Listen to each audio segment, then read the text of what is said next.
Greetings, everyone. Welcome. Welcome to part 2, week 9, and today is day 1. We have been waiting for it. It's a long wait, and I hope we are all ready to get into the flow. A lot of inner work we will do in part 2, and that will bring a lot of transformations in our life because it will shake many of our hidden beliefs. Beliefs, those are not clear, will come first, and then we will recognize that it was made in some illusion, and it's time to let it go. So a lot of inner work, a lot of healing will go through. And who will do all that?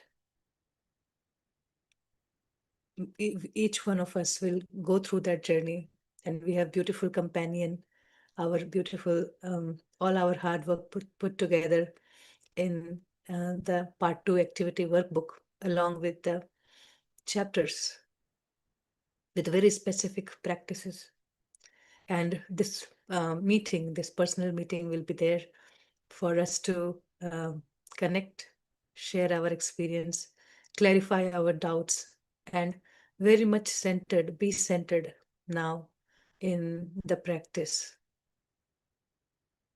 We will ask our higher self how to continue, and it will guide us. We'll spend more time in making our higher self connection acknowledged by us every walk, every moment, every time, throughout the day, not just in the quiet period practice. So with this break, I hope we are all ready to move forward. And before we start today's chapter, let us center ourselves here for 2 minutes in our heart. So just close your eyes.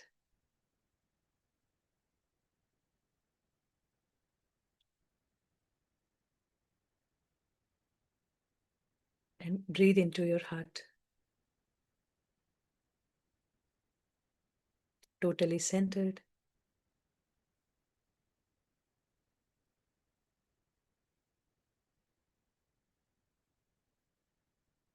Quiet yourself enough for another hour or two.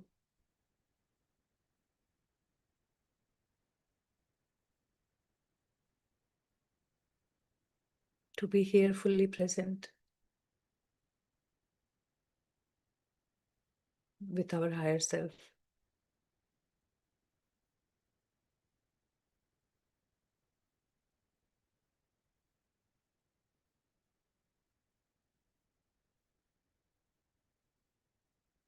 You may want to clear your aura and close it.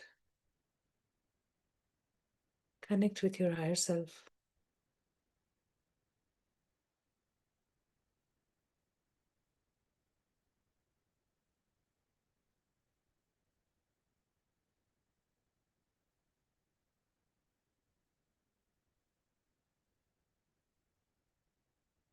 Centered in your heart. Now let us connect with Babaji.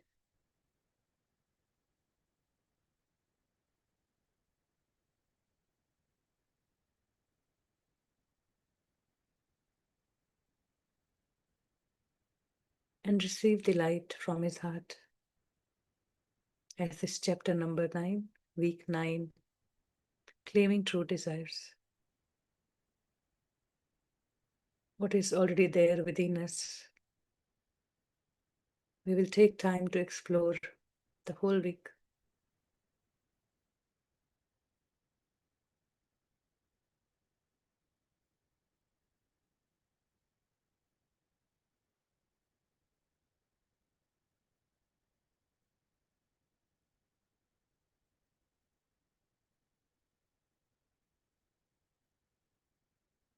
Knowing that this wisdom is also in the form of light in our heart, where we can tap into.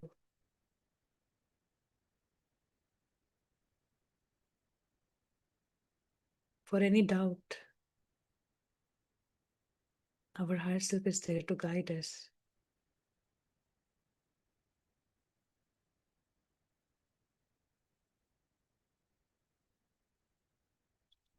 Let us thank Babaji and connect with entire group energy.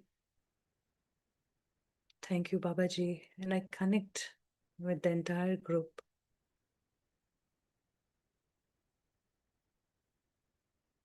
And I'm fully present here.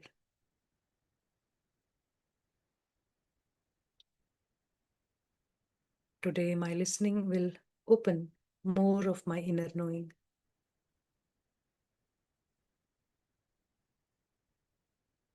So we are ready. You can open your eyes. And welcome back. And thank you for your lovely messages on Guru Purnima. So wish you all happy Guru Purnima and lots of love and light to the entire Guru Parampara.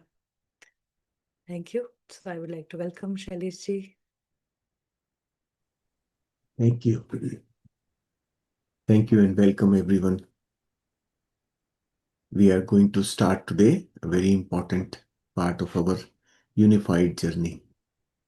We are now stepping into the next level.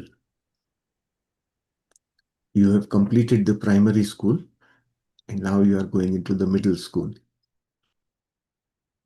So we did the revisions to make sure that our foundation is solid, absolutely solid. And now on that solid foundation, we have to start building the structure that we want to use for living a fulfilled life. The entire purpose of this book is to start living heaven on earth. That is the purpose. So it's not just for entertainment that we are going through these sessions, not for mental exercises. This is to learn skills, the skills that are practically usable in our day-to-day life. So that is the purpose of these sessions. And of course, the book itself teaches us in that direction. And you already now know from the first part of the book, we have established the basis of knowing, basis of understanding, which will help us develop. So your basis is very clear now. You know now that we are all made in the image of God. And all those qualities of God that we know, they are part of us as well. We have inherited all those qualities just by being in the image of God. And from that knowing, we have developed some skills to keep ourselves clear for inner communication. So we learned about our higher self. Higher self is that part of us which is not visible to the mind through the five senses. So mind is unaware of that aspect of us which really exists. And we learned about that aspect of us. We learned how to begin connecting or talking to that inner self or the higher self. And then we learned how to keep this connection clean. By clearing our aura, all that we are doing is removing the noise from in between our physical existence and our non-physical existence. That is what we are doing by clearing the aura, closing the aura. Closing the aura is an instruction to the mind to not bring in any external influence. So these are basic skills we learned. Then we learned some concepts, very important, significant concepts that we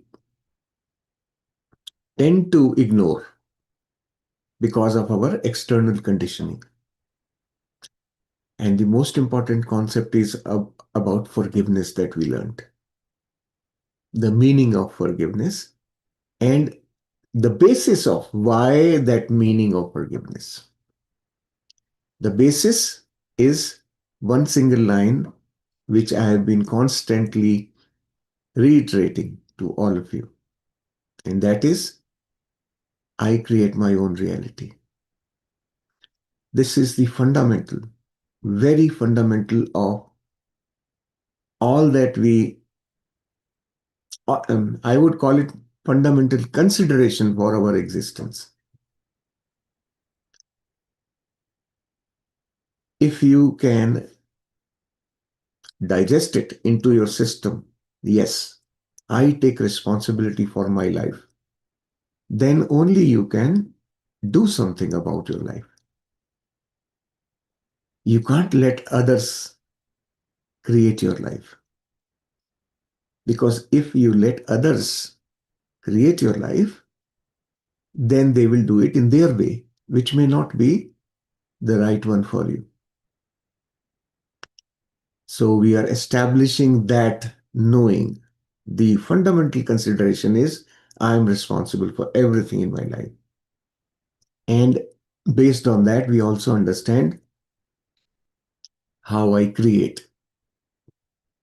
I create everything from my thoughts. Anything that has to be created starts from a thought, and then it becomes a thing.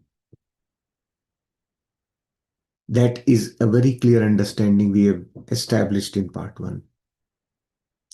And then we also established our connection with the rest of the universe. How was that?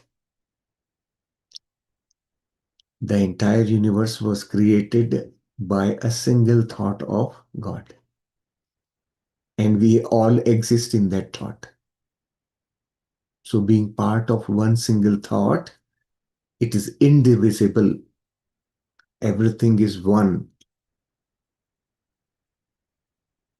So these are the basic things we have learned in part one. So I gave you a quick reminder of the important aspects of what we learned. Now, these are going to be the foundations for everything else we do further in the book. So in part two, what are we doing? In part two now, we are going to learn the skills to consciously manifest everything that we want. Consciously.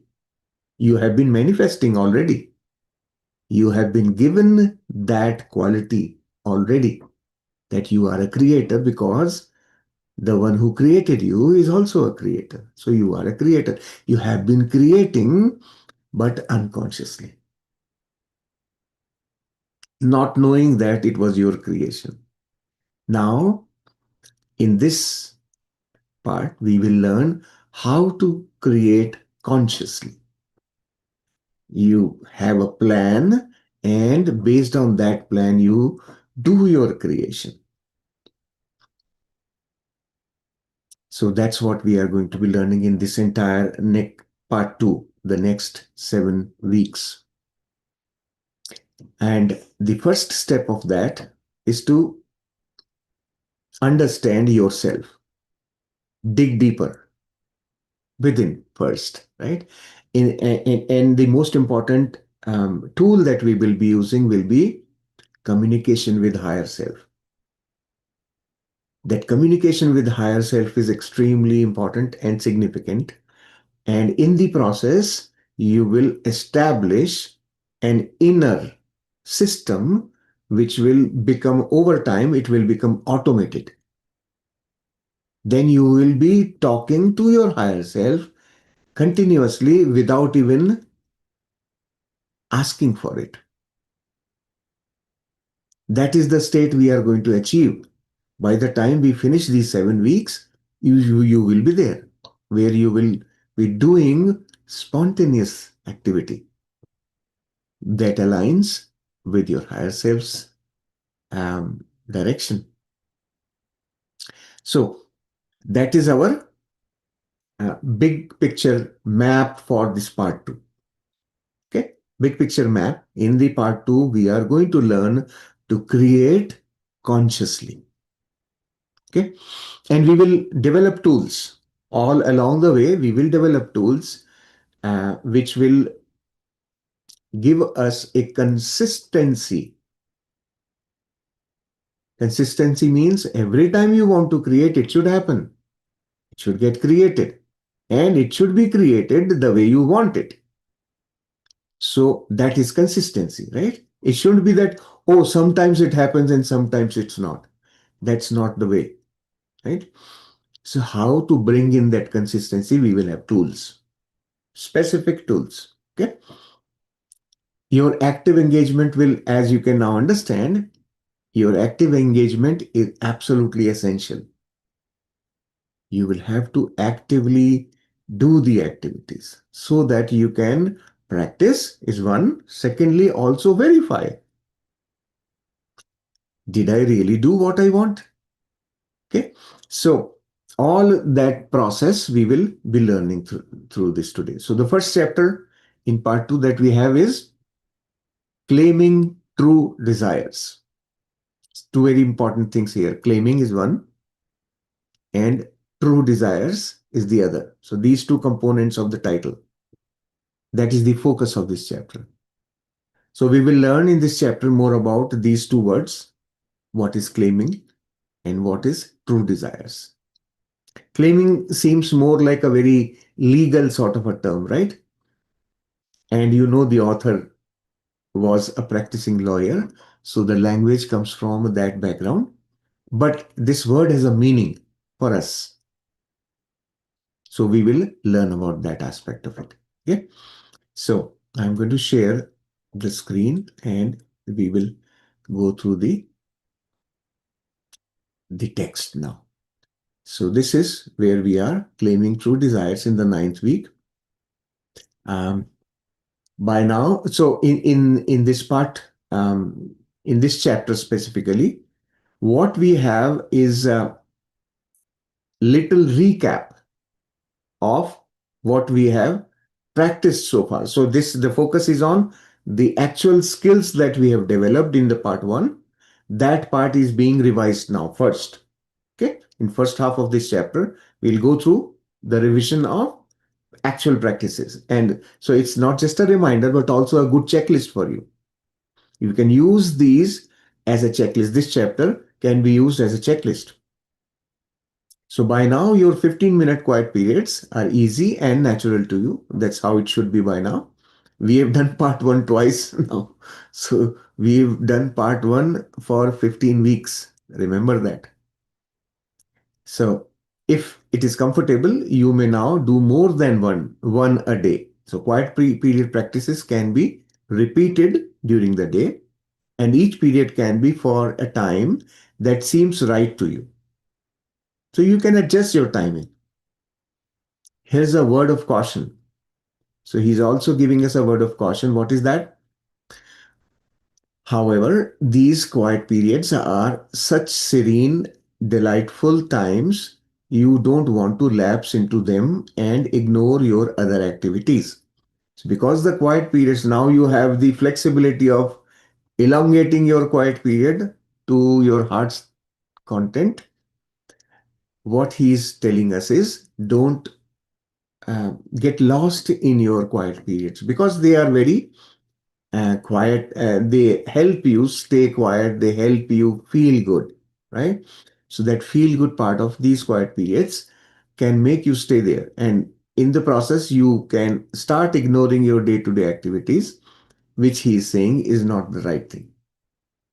Okay? These quiet periods are for preparation in life. Very important sentence. The purpose of quiet periods is not to go into oblivion. The purpose is to prepare for life. So every time you do a quiet period, you are preparing for the next few hours or next one day, right? Spend a short time making contact with your higher self, receive the energy and knowledge you have there, and then carry it into your dynamic activity. That is the purpose. Every quiet period, you are connecting with your higher self, receive the energy and knowledge, and then apply it. After the quiet period, apply it in your day-to-day life. So now understand the beauty of this whole thing. Your higher self is talking to you privately. So everyone will receive a very different knowledge. You will receive specific knowledge for your need in immediate future. That is the beauty of this. So your higher self, that's the reason why it's called intuition. Intuition means what? Inner tuition. So you have a tutor within who is teaching you from within very specific, tailor-made knowledge, specific to you. That's how important that aspect of us is. So that is our own higher self, our own extended existence that contains that characteristic, the knowledge, all knowing intelligence. And we can use it now. We can start using through this communication with the higher self. That is the purpose of every quiet period. Initially, and by the time we finish this part 2, you will be communicating with your higher self even outside the quiet period. That is the purpose of the practice. Okay? So now we are talking about each quiet period from now on is to begin with these 7 simple steps. So now he is formulating the steps that we should be following in all our forthcoming quiet periods. In the days to come, every time we sit for quiet period, these 7 steps that we will be looking at here are to be followed. And there's nothing new in it. It's only systematically presented so that we have learned bits and pieces in every chapter earlier. Now, all that we have learned in every chapter in the part 1 is put together as a set of steps. Okay? So, sit comfortably, eyes closed, and focus on love pulsating from your heart to all of creation. This is heart centering. Then clear your aura of all uninvited influences and send light to all thought forms around you. We have done that, right? This was in chapter 5. Close your aura to all except your higher self. This was in chapter 2. So unify with qualities of God by thinking of some of God's qualities and recognizing those qualities as your own. You have been practicing this as well, right? This is the step we do in every quiet period to unify with the higher self. State the purpose of the particular quiet period. Okay. Now, this is slightly new introduction here. Although we've done that in the quiet period, a specific thing we used to ask, right? So this now is becoming a very formal thing that every time you sit with your higher self, think of it more like a formal meeting where you have an agenda. With the agenda, you are going to work in a focused way with your higher self, not just a chit chat. This will be a purposeful communication. It will have an objective to be met. Okay.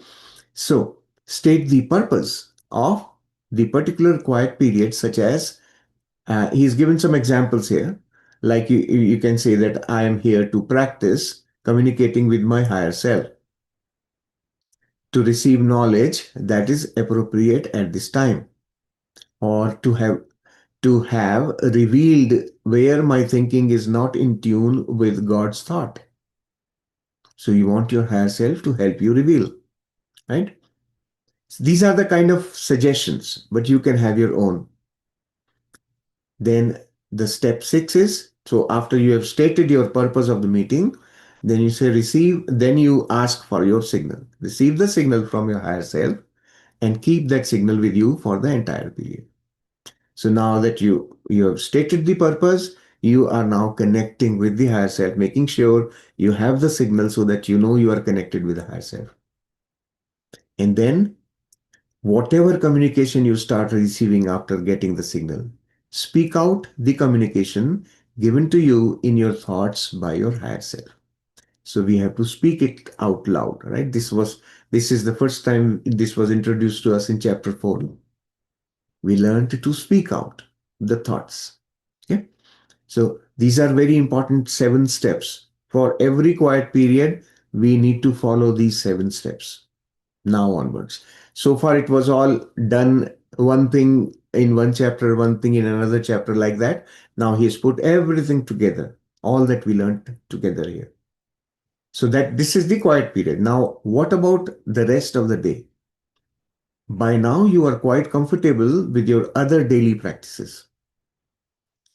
I don't know if you still remember or if you have been doing those, but when you read this, it will become clear to you. So you may be doing some of them, but now you can see all of them together here. They are becoming more and more routine, almost automatic. Your routines throughout the day, whenever appropriate, are. Now, he has given 4 steps here for us. 4 things. What should be our routine? Close your aura to all except your higher self whenever you go into crowds, near illness, or into any negativity. This is nothing new. You have been doing it. Then the second thing is clear your aura whenever you receive your uninvited influences signal. This signal we developed in chapter 5. Chapter 3 or chapter 5, one of those chapters. I think chapter 3. Whenever you have a very strong thought to do so, and whenever you feel symptoms of the influence. So there are 3 conditions when you want to clean your aura. First condition was whenever you receive your uninvited influence signal. So your higher self will warn you that there is an uninvited influence. Then the other possibility is whenever you have a very strong thought to do so. So if you haven't got your signal, you may get a strong thought that I need to clean my aura. You may have a thought, just a thought. I get this more often. I need to clean my aura. And I just do it. Okay? The third thing, the symptoms. Whenever you feel symptoms of the influence, such as irritability, exhaustion, temper, or moodiness. These are just some examples here. There you will have your own understanding of how you recognize uninvited influence for your physical existence. So these are some of the things. So anytime you feel tired, you feel irritable, you feel anxious, immediately do the aura cleaning. And then send love and light to any thought forms around you. So whenever you do the cleaning process, you close the aura. First you clean the aura, close the aura, and then send love and light to all thought forms. Then what we have, send love from your heart to anyone and anything throughout the day when you think about it. So if you in your thought you're thinking of an old friend, first thing what you do, send love and light. Okay? From the heart. This is not just now you begin to start engaging from your heart, not mechanically anymore. Okay? And feel that love actually being transmitted and then coming back to you. So when you are sending the love, you can visualize that love is flowing from you to whoever that is or whatever that is, and it is returning back to you. Now, this returning back to you is not necessarily that you will experience from the same person or the same thing. Say you have a car, you want to send love to your car, you're sending love to your car.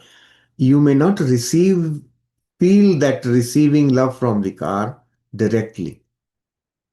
But when you experience that travel in the car, you will experience love. That is the difference it will make, right? Your travel, your drive will become beautiful experience for you. So we will be studying more about these aspects in later chapters in this part. In how many forms do you receive love? So this was just a little taste of that I gave you right here. That learn to also become aware of receiving love. You are sending the love and also receiving it. So you are basically telling your senses to start becoming alert and be aware of love that you are receiving. You have been receiving, but you are not aware of it. Okay? Then the fourth thing here is send the thought of forgiveness whenever a grudge thought comes up. Chapter 6. Or whenever it appears to you that someone has hurt or is hurting you.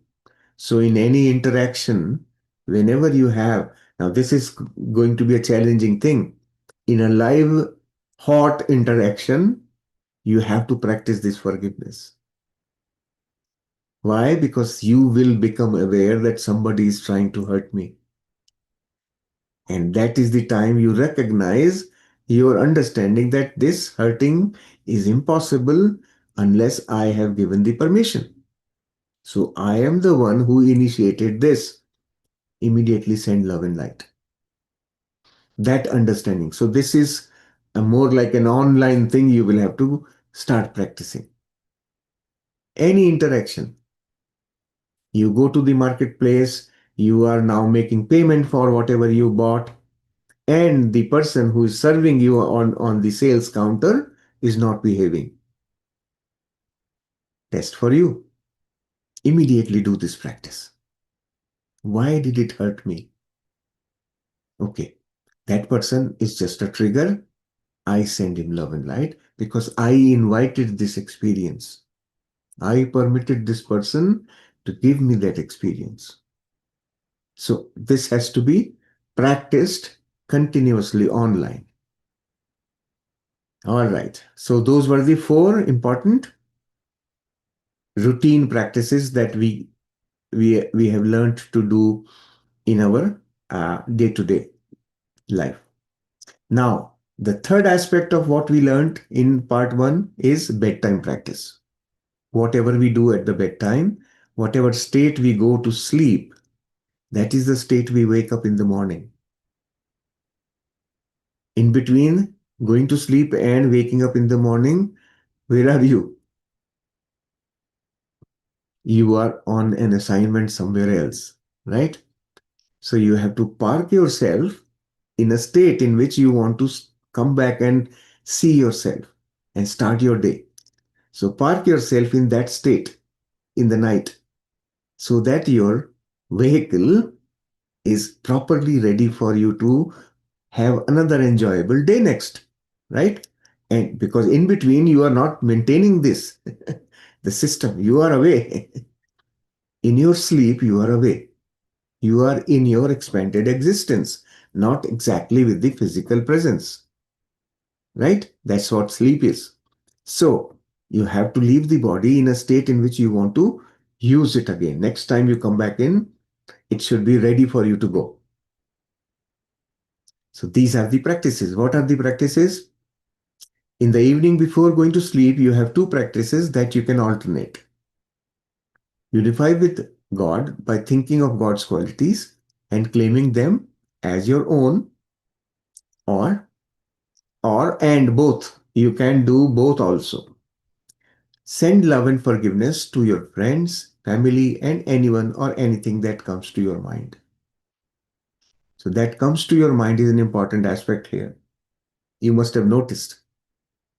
If you have been practicing this regularly, you would notice that usually the most recent difficult experience, that person, thing, or event will appear in your mind whenever you are trying to do forgiveness. And that's the best thing. One item off the checklist, right? Do it that way.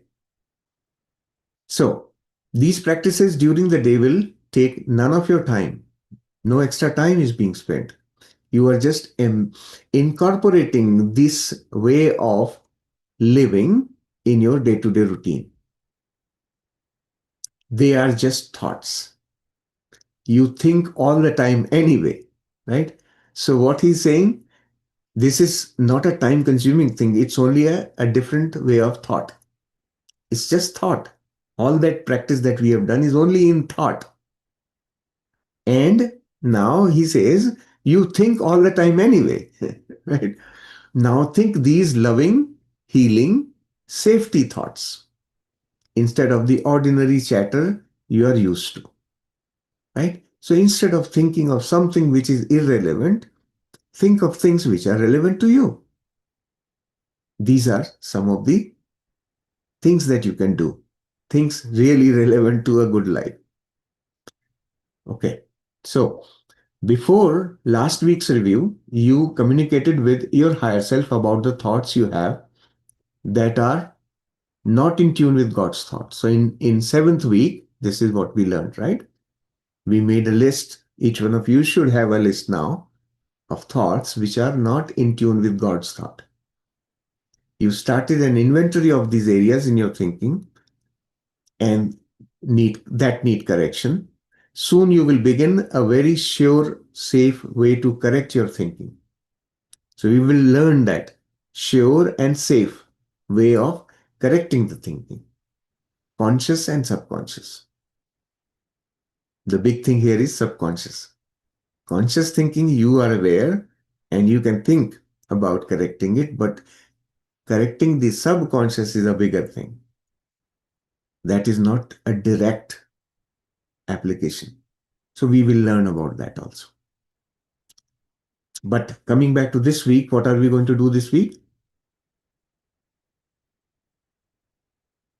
This week you are going to start another inventory. An inventory of your desires. What is it you want to experience? A very important question. Have you ever really sat with yourself and asked this question? What is it that I really want? We have never had time to ask this. We have been superficially, oh, I want some grocery today. I want a new car. I want some clothes. These are very superficial wants. Real want of yours. What do you really want? That's where our awareness is being drawn to now. Let's understand what is that. So whenever you had thoughts of your desires and needs, you viewed them largely from the vantage point of your lower self. So your point of view for each one of those desires, immediate needs. Actually, it was needs, not really desires, right? Desire always takes a backseat. They are nice to have, right? Needs are urgent. Needs, that's why you call it a need, must be met, right? So they are from the vantage point of our lower self. The needs for the comfortable zone of your existence. You lack the vision of your all-knowing intelligence. We usually do not apply our connection with the all-knowing intelligence to do these kind of things, to fulfill our daily desires. Too often, your desires were dictated by your parents, your friends, or simply your desire to win someone else's love and respect. So while meeting your needs, you were also fulfilling some of your desires, and in most cases, those were dictated. They were not yours. They were dictated to you by either your parents or your friends or simply your desire to win someone else's love and respect. Three things, right? Dictated by parents or your social connections, or you wanted to please somebody. Please why? So that you can in return get some love and respect. Start thinking about, oh, have I been doing this? And you will find, yes, that's what you have been doing. What were your parents' desires that you are fulfilling? Your parents always wanted you to have a good career, and you are trying to fulfill that desire. You yourself have never even thought that, do I really want a career? Think about it. And there are similarly social desires. I need to dress up properly whenever I go to the party. It's a social desire. Society has imposed that desire onto you. And very so many other similar. When you start looking at each one of the things that you have done in the last 24 hours, you will find that 100% of them were imposed by others. That deeper thinking now you have to do. You thought that I want it. You thought it's my desire. But actually it was planted within you as you were growing up. So that is the set of desires that are being called here as desires coming from the lower self. And when you are not fulfilling others' desire, your desire is only, most of the time, it is only to please others. Because pleasing others is convenient for me. I get love, I get respect. That's why I try to please others. Okay? Being difficult with others is a quality. Know it. Today I am telling you. If you are working somewhere, why the bosses are always difficult? Understand? Because they are able to do things which are difficult, they become the boss.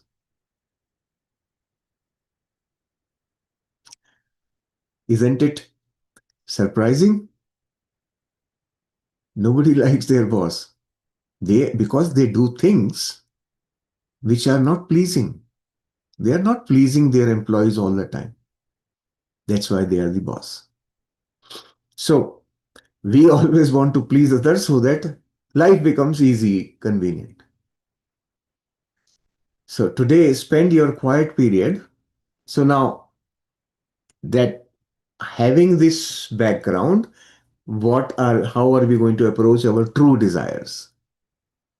Today, spend your quiet period receiving communication from your higher self about what it is you want to claim in life. What is it that you really want to claim in life? Claim in the sense it exists, you just want it. You want to claim it for yourself. After you have properly entered into the quiet period and received the signal from your higher self, say, please communicate to me my true desires. So this is the this is going to be the purpose part for your quiet period practice, right? That today I am sitting with you, my higher self. I want you to communicate to me my true desires. Your higher self knows. Why? Because higher self is part of you. And everything that's in you is properly, truly known to the higher self. So, in your physical existence, you may have forgotten or overlooked your true desires, but higher self knows it and remembers. We will know a little more about true desires, and then you will know how higher self remembers them and why. Okay, so these are your true desires that you have overlooked and you are not conscious of that. So, what you are doing, you are taking help of higher self. Okay, you tell me. And then in your quiet period, sit with a pen and notebook. As soon as you get some of these, you are told about some of the true desires, you will have to make note. And as you are noting, don't analyze. Whatever thought is coming, just pen it down. Why? Because your mind is going to challenge it. When you start to write, mind will say, what is this? This cannot be my true desire. Just make a note. Okay? Don't analyze, don't try to modify, just make a note. So, you will know why we are going to go into that detail. Have a piece of paper handy to write down your desires. Remember, you are of the same thought of God as everything else is. So, we don't forget that.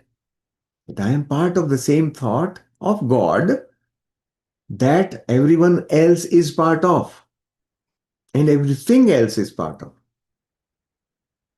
This means that everything in the cosmos is one with you. You are that. It is you. Why? Because it's all one thing. The whole thing is just one. So everything is for your use. Because you are part of that one thought, everything in that thought belongs to you and you belong to it. This is different from the man-made illusion called ownership. So now he is asking us to think about the man-made illusion called ownership. The word illusion is very important here.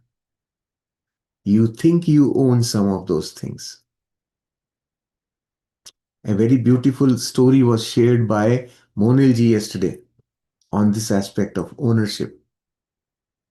And I will say that story to you so that you can understand.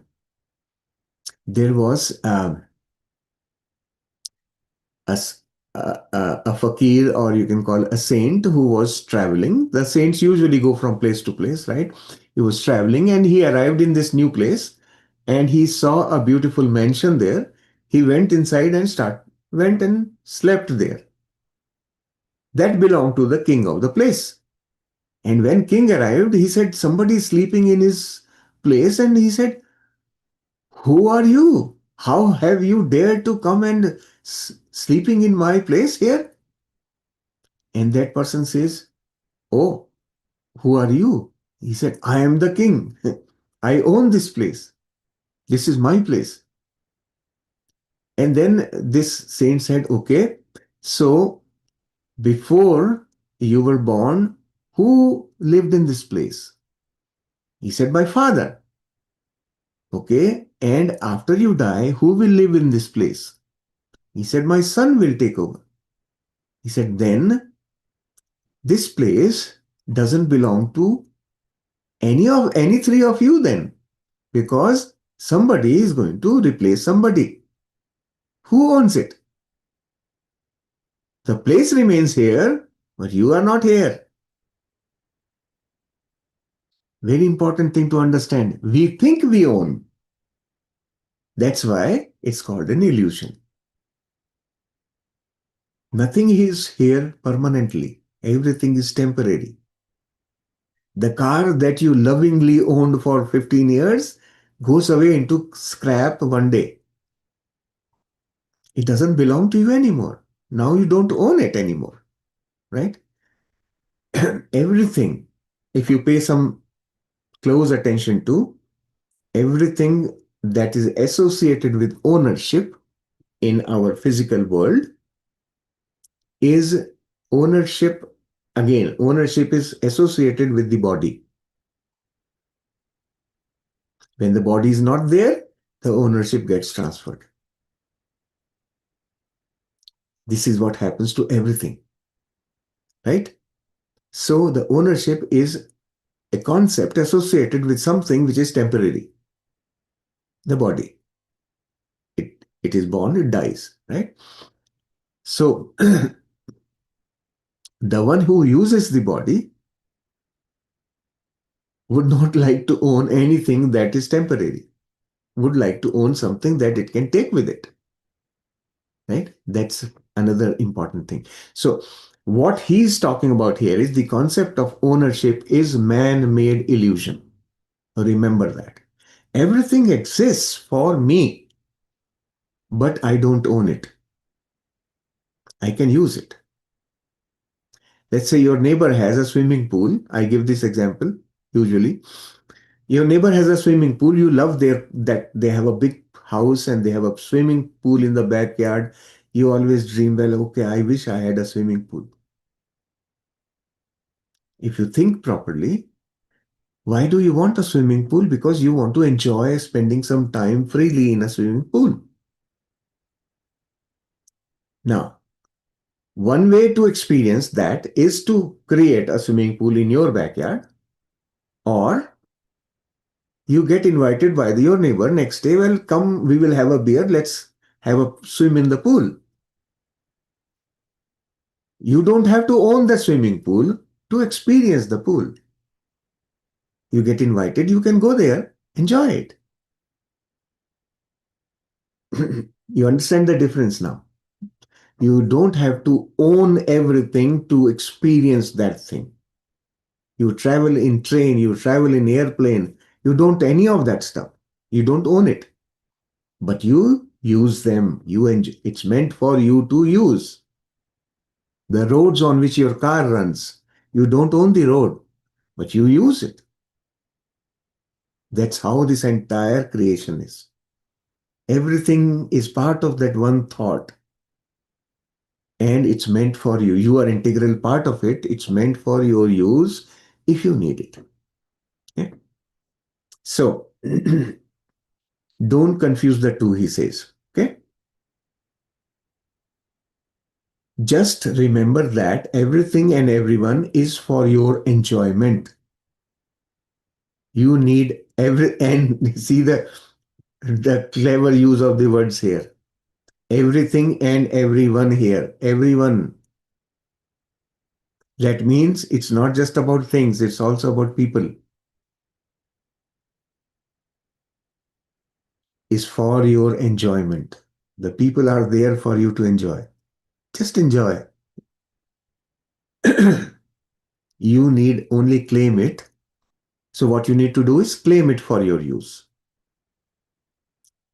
With love, thankfulness, and forgiveness. When you claim something with love, thankfulness, and forgiveness, you can enjoy using it. So we will learn this, how to do this properly. We will learn this in the subsequent chapters. But right now, just understand that all that you need to do simply is to claim it. Okay. So in this chapter, we are going to learn to claim. That's why the title, Claiming True Desires. So first identify true desires, then claim them. That's all we are going to learn in this chapter, right? This book has made very simple steps. So you can't claim and get the use and enjoyment of anything that you claim exclusively for yourself. So some qualifiers he's giving us now. You cannot claim and get the use and enjoyment of anything that you claim exclusively for yourself or for any selfish motive. So any selfish motive that he's talking about here is the selfish, of course, refers to the lower self. Your motives must be selfish, the higher self. So the motive behind your claiming, he's talking about that now. Claiming is an act, but what is your motivation behind it? Why do you claim it? That is what he's talking about. It should not be from the perspective of the lower self. It should be lower self's perspective is, it's just me, I won't let anybody else use it.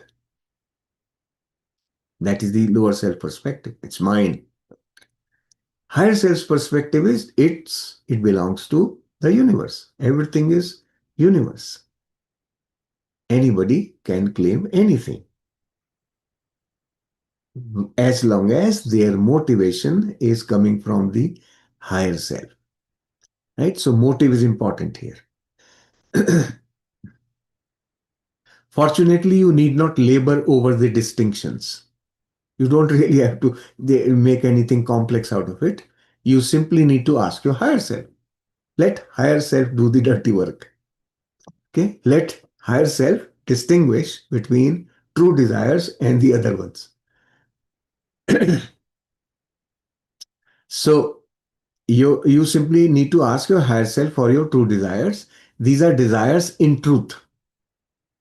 Now he's going to explain what is the meaning of true desire. These are desires that God would have you desire, right? You want your children to desire certain things because that's what you desire for yourself. That's when you want your, think of it like you want your children to become rich so that they can afford such of those things in their life which you were not able to afford. This is the concept he's explaining here, right? These are desires that God would have you desire because they are in tune with God's thought. God wants it. And God's thought that made creation. So this entire creation was made with one thought of the God. And as long as your desire is in tune with that thought, then you are actually fulfilling God's desire. And that is our true desire. They are the seed thought that can give rise to your creation full of God's qualities, right? So these desires, the true desires, are thoughts, and they are seed thoughts, he's calling them, that can give rise, so they can actually develop into what? Your creation full of God's qualities. So from that seed of that desire, your creation, if it comes out from that desire, it will be full of God's qualities only. That's the connection. Your desires are to be fulfilled with love, abundance, peace, knowledge, joy, and all of God's other qualities. These true desires will be fulfilled with all these experiences in life. So that is the importance of this whole thing, right? The true desire, the importance of true desire is that. So write each desire down on paper, beginning with I claim. So in your quiet period session, you have started gathering a list of your true desires from your higher self, made note of them. Now you can claim them by adding I claim against each one of those sentences, right? Write only in present tense. So some important aspects of it, that when you write these true desires, they should be in only in present tense. In reality, there is no future and no past, only the present. God is everywhere present, omnipresent. So he's talking about the word present, the moment now, right? God is only in the present, neither past nor future, only now. That's where God is. God is everywhere present, omnipresent. He is neither omni-past nor omni-future. When you think of the past, you are simply imagining what might have happened. So whenever we are thinking of the past, we are just imagining. It's not really happening right now. The past is gone, right? We are just imagining what might have happened. He is using the word what might have happened. So there's an element of approximation in our remembering the past. We can never recollect exact past. We recollect from the memory, and memory has stored only partial information. It is a creation of your limited perception and memory. It is an illusion of the illusion. Such a beautiful thing. Think about this one sentence, write it down somewhere and think about it. that thinking about the past is an illusion of the illusion. The future is also your imagination that the past.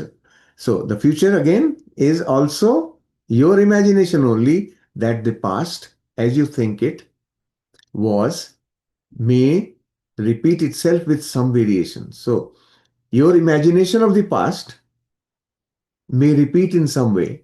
That's what becomes your imagination of the future. So our imagination of the future is always based on our past experiences. So imagine past experience, imagination of past itself is an illusion, and on that basis we are creating another illusion called future. Right? So the future is also your imagination. While you are busy dreaming about the past or the future, you miss the present, which is the only true reality you have. You miss the present. So essentially, by being in the past and future, you are missing the reality. You are only in the world of imagination, which is again illusion. Reality is right now, right here in front of you, which you continue to miss, right? So he's mentioning about that aspect that your desires need to be in the present because that's where action is. That's where things are happening. That's where creation is happening, right? Creation is happening, present tense. You can claim your specific desires. Now, this is another qualifier here. Specific desires can be claimed so long as you do not claim it to interfere with someone else's free will. This is the second precondition. Your desire should not interfere with anybody else's free will.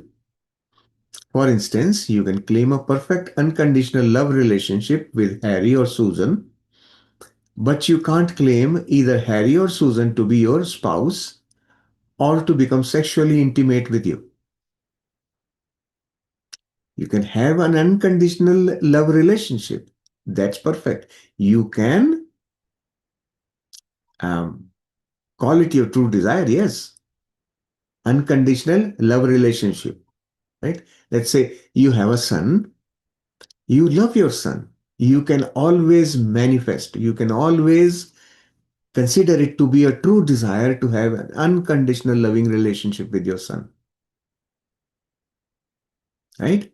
But you can't make your son do specific things in your desire, right? My son, I have a relationship with my son and he does this for me. That is where your son's free will is involved. Okay? That's the important part here. So a relationship based on unconditional love is in everyone's highest interest. However, whether or not someone is to marry you or become intimate with you is up to that person. Free will cannot be compromised, even by your strong and powerful desire. So this is the ultimate block. Nothing can bypass this nature's law. Free will cannot be bypassed. Okay? However strong your desire may be, that will not get fulfilled if it is infringing upon someone else's free will. Be realistic. State your claim in terms you can believe are possible. So this is the third qualifier now. Be realistic in your true desire, such that why be realistic? Because you should be able to believe that it is possible. I claim abundant wealth in the form of $20,000 or more each year. So this is believable. $20,000 each year, I can definitely believe, yeah, it's possible. Right? So your mind will not reject it. Now, this is believable. take the limit off by adding or more or better wherever, whenever possible. So the statement here, $20,000 or more, means what? You are not limiting to 20,000, you are letting it remain open. Or more can be any number, right? So he says that base number will make it believable for you. And now to the universe, your message is, I am open to more than that. That's the purpose of uh, making it believable, right? So your mind is not rejecting it outright. Because if your mind is not aligned, your is mind means subconscious will not, it will, if your subconscious is not aligned, it can never be fulfilled.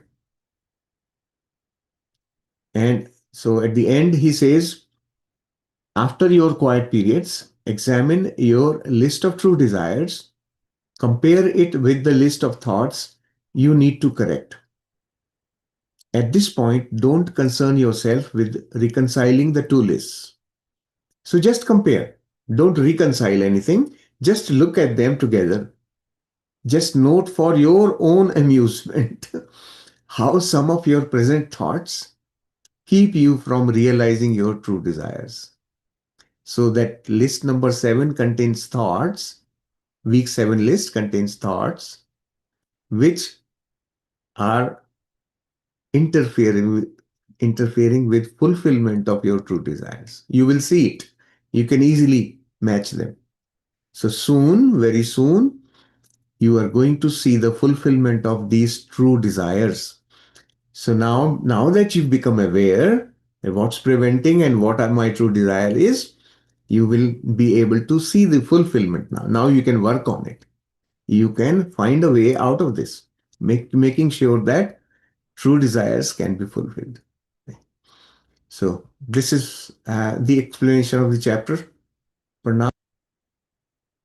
Okay, let's see. There are some questions here. Thank you. Beautiful explanation again. Mm, And I think again, before we go into the practice, we can just take a look on how to claim from some examples from our activity workbook. And there are still mm, some questions like Pallavi is saying it's been day 3 they have been doing from Hindi session. So mm, it's very natural not to find any of the true desires immediately. mm. So that's very natural. And there are keys. Sometimes we are already living it, but our awareness is not there. We don't find it, our true desire, but we are living it. Somewhere, if we look deep down, we will find some of the God qualities. So it can confirm or assure that we are living that true desire already. Then we can build upon it more, bigger picture. Right? So, Pallavi has a question here. Can yeah. true desires then change as and when in that now time? Yes, true desires can change. When it's fulfilled, then you go for Yeah, others. exactly. There are multiples of them which are there, and as and when you accomplish, you will see the other ones. Whatever is actually appropriate for you at that point in time will automatically be recommended by your higher self, right? So don't be worried if you don't have a long list of true desires. 2, 3 are good enough. Achieve them first. Make sure that they happen, right? And then you can move further. And in fact, right now you will be creating the list. We are not working on fulfilling them. We are just making a list and seeing a relationship between our thoughts and our desires. That's all we are doing. We are not acting upon them yet. That acting we will do step by step. And there you will pick up a very small part of each from this list later on. You will work on one thing at a time. Okay? In the subsequent weeks, we will do it one at a time. This week, it is important that we identify those thoughts or Mm, those desires where we align. So, our inner, like the subconscious and conscious, we can find there is an alignment, right? So my higher self, I'm asking again and again, it is giving me that list of true desire. And sometimes I want it, but there are some blocks. Then also, if it is coming again and again, you may want to make a note, because then whatever is blocking, we can resolve in the coming weeks. Right. Preeti, do you want me to share that part of the workbook you want to talk Yeah, about? just Okay. only that page where the examples are given, so Sure. that Yeah. quiet Okay. period practice, we will just make a note of Yes. the thoughts flowing from the higher self. Hmm. But after the quiet period practice, we would like to write our claim in present tense. That thought, those desires shouldn't be interfering others' thought, others' will. They should be believable, and they should express the God qualities, the experience that I want.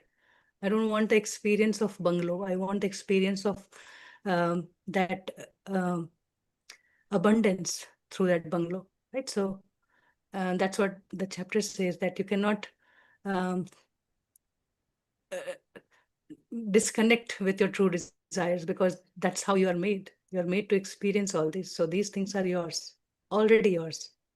And once we write these desire, where we are even fulfilling our personal needs, right? That is also, if we look deeply,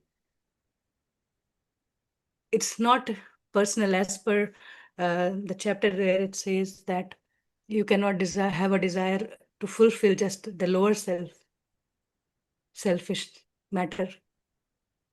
It should be a higher selfish matter, where our desire serves not only us, but the bigger picture. So even when I'm claiming my income in some amount, I'm serving or living that abundance by serving the community, by being part of it, by spending every penny.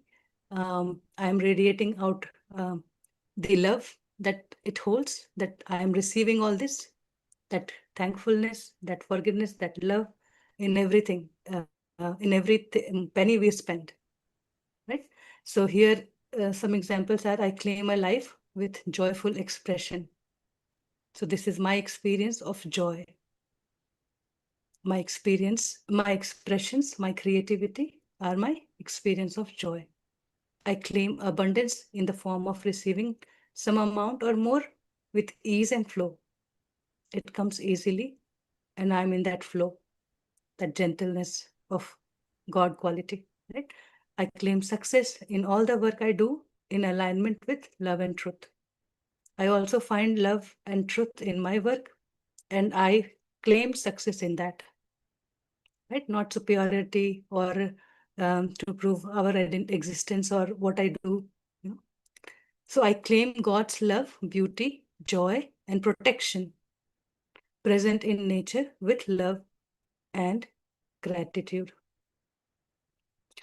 So this is where we are claiming other God qualities, and also our existence in the nature, aligned with nature, how it is serving to us.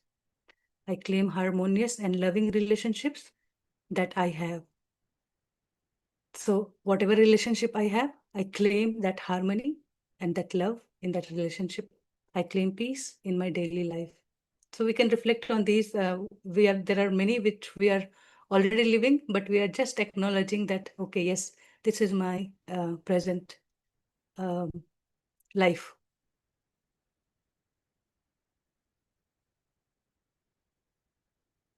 So there are subtle guidance from the chapter itself. Claim from wholeness, not from lack. It is about my expression, not a creation from lack.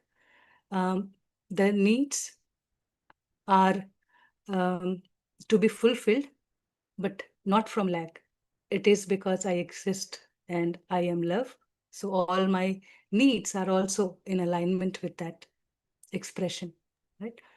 Add more or better to stay open.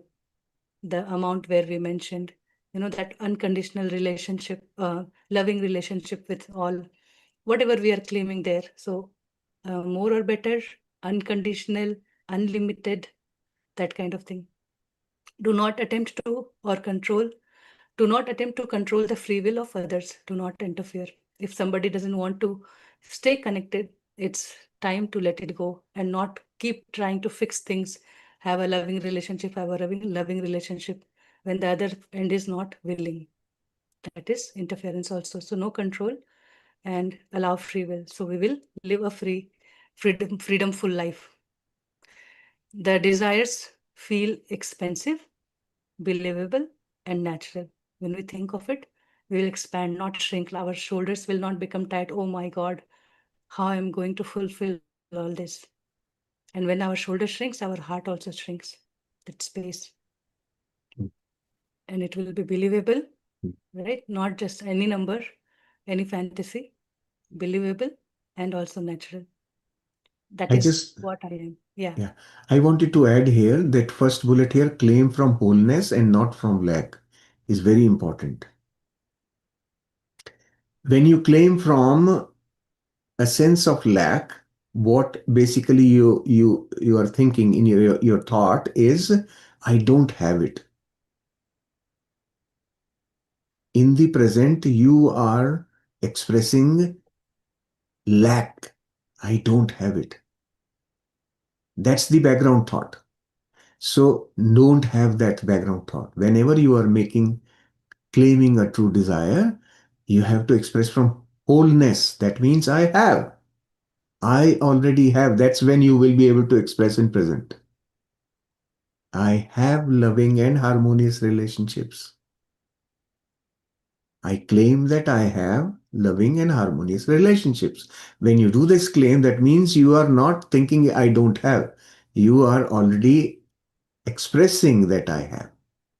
Then only you can. So your lack will go away when you are thinking in terms of wholeness. It's all part of me. All my relationships are part of me. Right? You understand this, that part is, that's the reason why this sentence is there. Claiming from wholeness. Another side of it, how you can see that it is my true expression, right? So if I am there, this will be my expression. And that's how scientists go for findings, right? Those researches or those inventions are already not there out yet.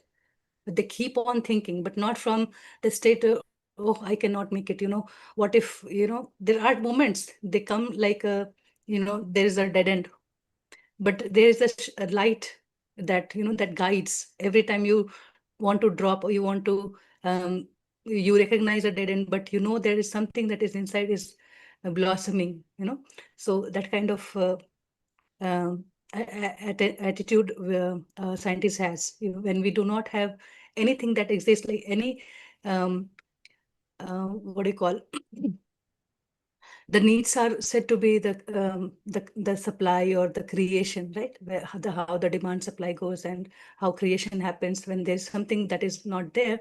So somebody come from his wholeness. I'm whole and complete, and then I take it forward, and that is where my wholeness, my expression comes. So every time, whenever I'm acting, cooking, cleaning, doing everyday activity, so I am in that state where it is my expression. It is my unique expression, how I'm acting, how everybody is cooking, but how everybody's recipes are different. They're your unique creation. Even like when we go to cook, the food is not already ready, but I know that after this action, this will be ready. So there is no lack, but we know that it is there, and we know we can do it. So it's simple awareness to the existing reality. Yeah, so that's the important part here, bringing awareness to that reality. Very important. Pallavi has asked a question here, right? When I have everything, so why should I desire? You are not your desire, you are claiming your desire. Claiming that seed desire which was planted in you by the Creator. Now you are claiming it. Claiming means what? Bringing awareness to that specific aspect of your existence. Everything already exists. Nothing new is getting created. You are simply claiming it. Right? That is what is important. So the seed has the tree, but tree is not out yet, right? But the Yeah. seed has the tree, we all know, and it will have Mhm. fruits and leaves and flowers and whatnot. So everything is invisible, but it is in the seed form, right? Right. And it says that what you want to experience, maybe you do not have it, but write it in present tense, because it will never be in the future or the past. Whenever you will be living in the present. So it also makes us, resist. Oh, I don't have it now. How can I write? How can I claim? I don't have it. So there's a conflict. And that is where our misalignment comes, where we do not know why I'm not able to live my true desire. Is somebody's fear I am holding, some what thoughts are blocking. So those will be the upcoming week's practices. Hmm. I know conceptually it is difficult for mind to accept this because mind is always, mind remains in time. Mind always goes to the future and the past. And as far as desires are concerned, they are connected with future only in terms of mind, right? Because mind is blind to the reality. So what to claim, we just have to ask our higher self. We don't have to create consciously, or, something you have to churn out from your conscious mind. When you go into your heart center, you will keep doing it for 7 days, you will see some images flowing in. Or Uh, if even if, like, you cannot find any materialistic thing, you can always feel that, okay, I want to live unified. I want to express this expression in my life, here in this form, here in this form, here in this form. So basically it is trying to take off that resistance from our expression, or from our desire that we keep, right? We keep distance from our desire, that we think, okay, why to invest there? I'm good wherever I am. I don't need anything. We have shut our conscious mind. Using our conscious mind, we have shut our desires. Like, I don't want to see it. But then the i- next moment, the life comes and there's something happens, and then we have disagreement, and a lot of frustration, and there is a misalignment where I wanted something, but my conscious mind kept me telling that, okay, you don't want. So the whole practice has to be done in that quietness where the higher self will express. And in the daytime, throughout the day, just observe that where that conflict is happening. When I say, I don't want anything, I have everything, and then you see that complaint coming. So Right. that's the work. Yeah. So, and that means your subconscious has not accepted it. It's not realistic in the definition of the subconscious mind. That's why it's not coming up. So that such of those things for now, in the beginning, when we are practicing, when we are learning, in this chapter at least, do not worry about such of those things which your subconscious is not ready to accept. Let it be that way. Okay? We are going to tune it and change it later on as we learn more about it. For now, just look at the obvious cases, the clean, obvious cases. Trust me, when you get the thought of your true desire, I can tell you from my experience, you feel all like it was written, you feel so good about it, that expansion, feeling of the joy and expansion, even just the thought of that desire will give you. That feeling you will get within, nobody will have to come and tell you any more about it. You will instantly know, yes, this is why I am here on this planet. This is why I came to this earth. You will know it. It's programmed in you. It's only that you are uncovering it, right? That's this process is that powerful. You will feel it when, but the important part is you have to be in the quiet period, properly connected with your higher self and open to listening to the higher self. And it may Open to take days. listening means open to True. listening means your mind needs to be quietened. Mhm. Mind should not be interfering, right? When your mind is not interfering, you are able to clearly listen to your higher self. That one thought will make you go nuts. Trust me, it's so good. That's how beautiful it is. That experiencing that just thought. And when you have felt that resonance with the thought, that has to manifest. Nothing can stop it. That's how this universe is functions. That's how here that's part one double practice comes in use, because we want to be comfortable in that state where we can be centered in our heart, still quiet. mm, that 20 minutes of practice at the heart center. It doesn't take any effort mm, afterwards. uh, It just helps us open more layers the more we write. Just I said, whenever we go into that quiet period practice, and when we ask our higher self to give us our true desire, just stay quiet in the heart center. If you want, you can put your heart hand here, and then just be there for some time. And whatever first thought comes, whenever that silence is broken, maybe with some work or some outer thing only, then also you start writing and start writing and start writing, continue writing, writing. And then, if you think, oh, this is enough, it means you have dumped your surface. Now it is clean, getting cleaner. And then you again ask that question that, okay, what is my true desire? Then you start writing again the same process. You stay in the heart center and then wait for the thought coming, and then you start writing again. If it dumps down and you still don't find anything, continue 3 times in a single practice. Try 3 times in a single practice. Then you do it 7 days. And it is, the chapter also says that you might want to sit twice in a day today, like every time you are sitting for 20 minutes in the morning and the evening. And then you do these practices, and we don't have to go in trance. We just have to be centered and allow things happen. It is as simple there. But we should be easily available, or we should be able to connect with our higher self and stay there. mm, That is the core practice of part 1. So mm, that is where we were doing alignment. mm. In this Yeah. part also, I would like to connect with chapter number 1. As I was listening to Shailesh, I just remembered that the first chapter says that, um, slowly and gradually, you will come to know um, your qualities, your true qualities. First of all, we are saying, we are aligning that, okay, I'm made in the image of God. But gradually with this process, you will come to realize your true quality, and then you would know who you are and what you are. So it doesn't happen in a by reading just the book, or being in the class, but it is more important that how we practice it in our day-to-day living, in all front of my life. How am I living these God qualities?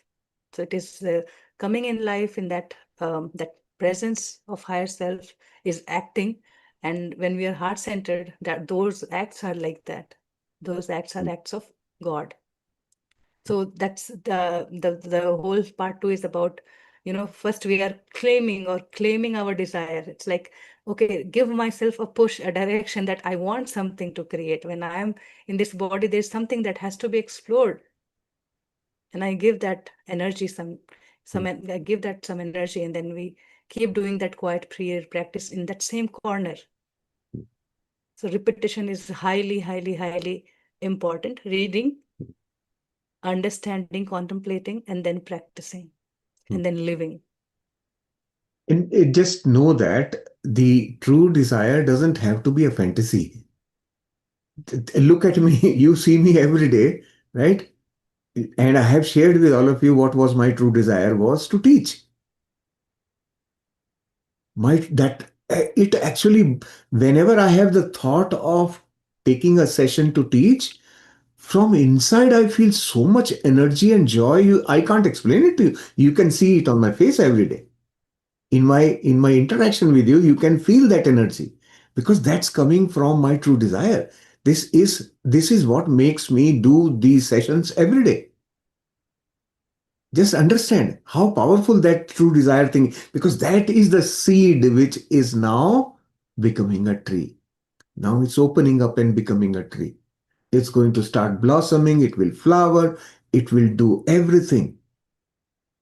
That is what happens when you try to fulfill and connect with your true desire.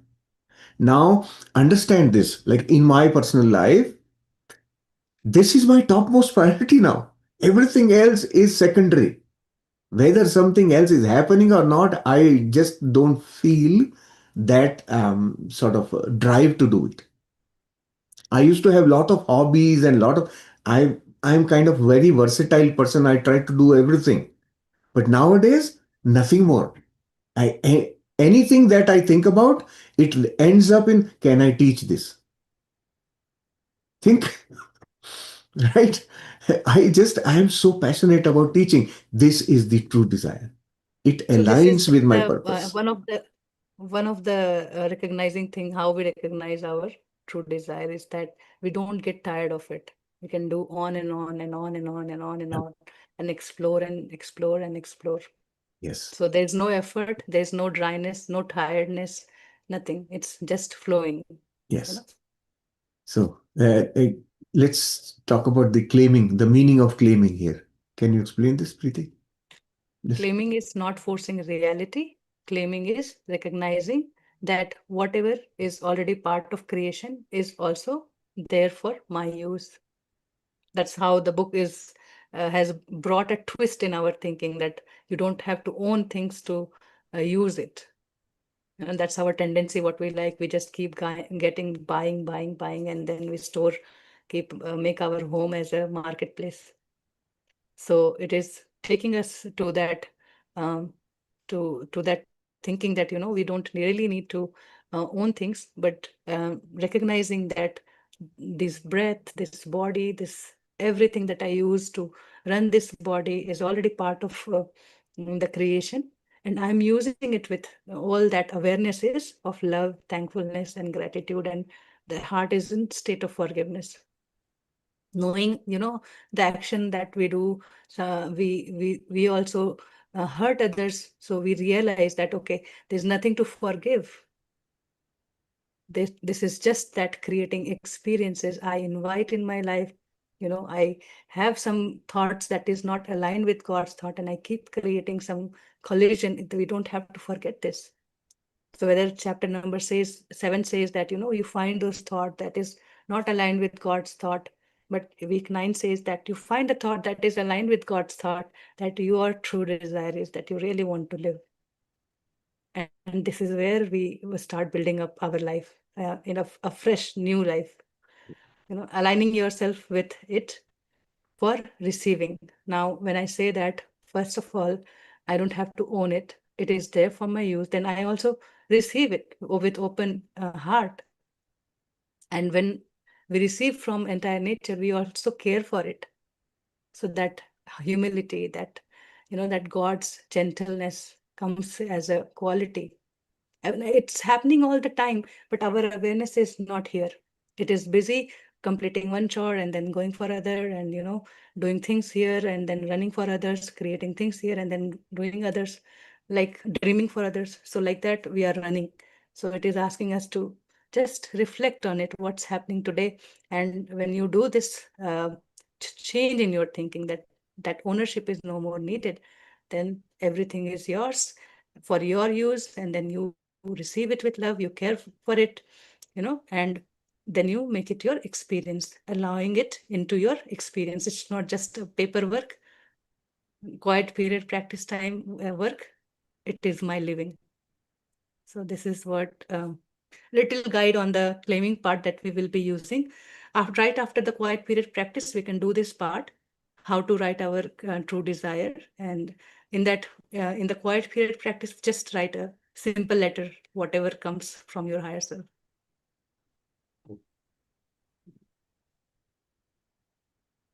So yeah, it's Okay. highly, highly Yeah. important that we really read and reread that chapter. Yeah. There are connection between one paragraph from the page number maybe 3. Then if you go to 5, there is a connection. So try to open that, see when you are reading, what is opening inside you. Maybe while Mm. reading only, you see that vision or that desire, that silent thought comes, what if there is something like this? And it gives a motion to that. Okay. Ajayji wants to say something. Let's hear Ajayji.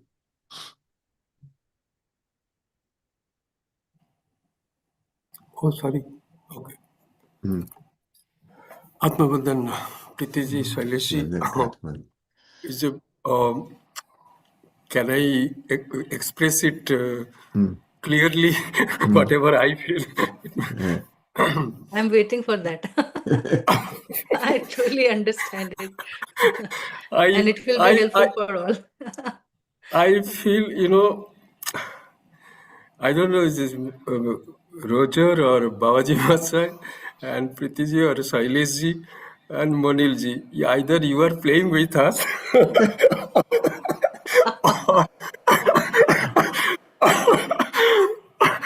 or you are taking us for a ride.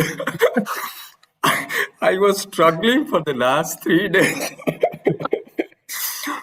That's how it is for everybody. You see that Pallaviji's question.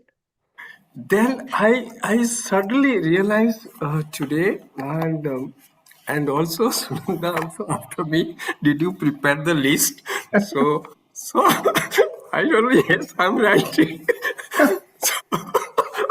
My God, this it looks like a joke. From the very beginning of this chapter till the last one, he's saying you are a fool to make a list because see the thing, if you are willing, I will. If you will, that means you own it, I want it back. You are reclaiming it. If you am saying I ask, that means I don't have it, I need it. Like Saleji said, I need it. So that's that. But when I claim, what I can claim? Only what belongs to me. So that means the very way you said this putting it, I claim.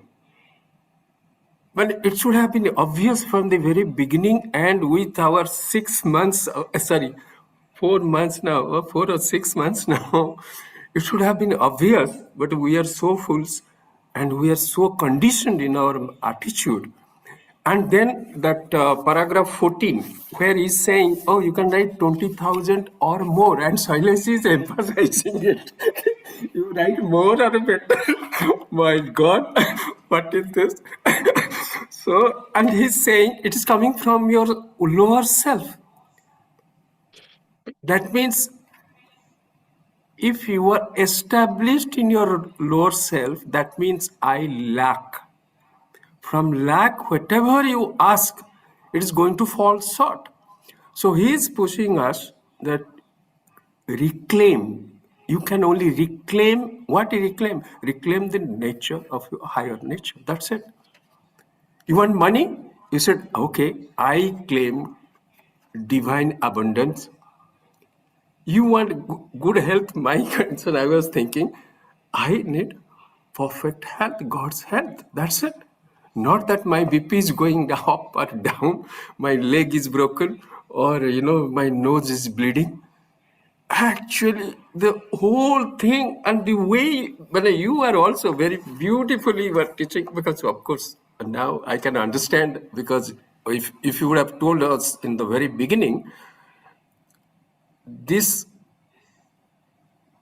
struggle, like I can fully understand Pallavi's is also this struggle, and without this struggle, one will never realize actually.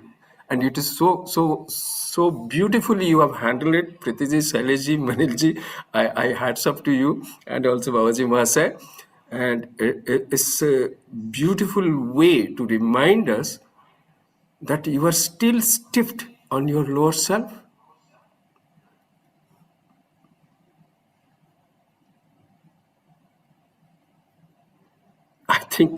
I think the whole exercise is a beautiful way to reclaim Reveal our ourselves. higher nature.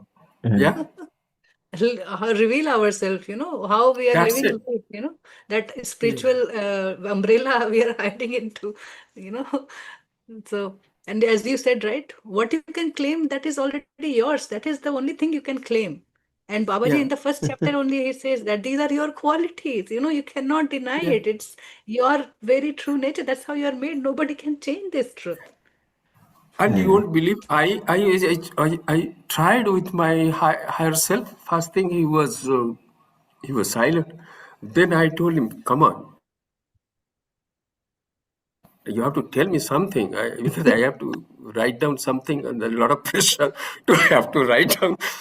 Then yesterday, if night, Surana is saying I was talking loudly and something like that. So she was saying, and then I suddenly realized, and he's telling, just do your practice and believe in love. That's it. So I said, oh my God, the whole thing, You know whole what it thing was means, Ajayji?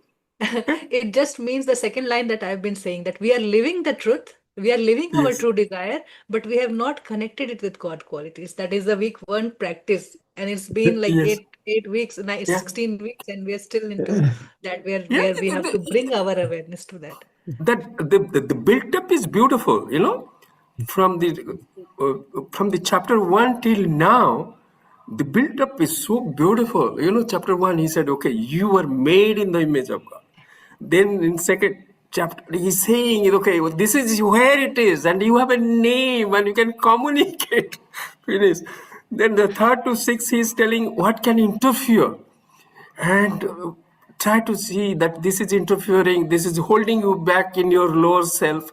Okay, let go. In the seventh, he said, okay, now claim your higher nature. Eighth, he pushed us again. Think over, think over, think over. And then ninth, he comes. Then he still stays. This is they still their child. They will say, again go for the yo-yo. So tell him, now that yo-yo is there, you want to claim it. And we are falling prey. I have to list it. I took the pen and paper. I had 2 pens, a red and a blue. I was thinking of writing. Oh my God. So thank you, Shaileshji, Prasadji. You have beautifully played around along with the Babaji Master. And Pallavi, your confusion is justified. You are not alone. We all are there with you. Thank you, thank you. I think the journey has been beautiful. Yeah. I really enjoyed that Spanda, and also this Nadakya Sutra from the Rig Veda. That's beautiful. And actually, even every thought, if I can take few minutes, Shailesh,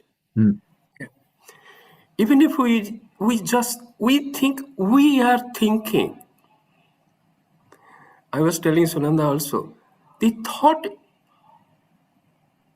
okay, even if once we can do in meditation, that we will not think for next 2 minutes, a thought comes. You think, okay, from your memory also. But who thought that? Who decided that that thought should come at that moment? Did you really will it? It is your thought. Every expression, whatever is coming in the mind throws at you, it is coming and going, and you watch it. Then you will find even that I will think or I will not think is also thought, and you have no control over it. So that means my awareness is like a mirror. Whatever is coming, just showing it and going away. And I am caught in that. So I am thinking. Actually, it's a misnomer.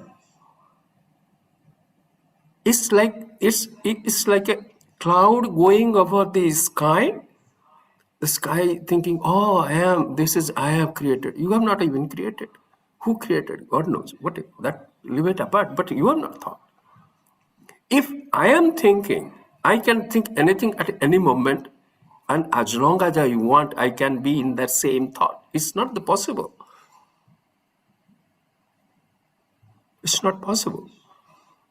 You can experiment.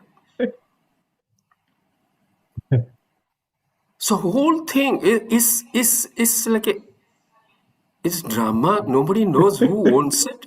Nobody knows who plays it. But I think I am playing it.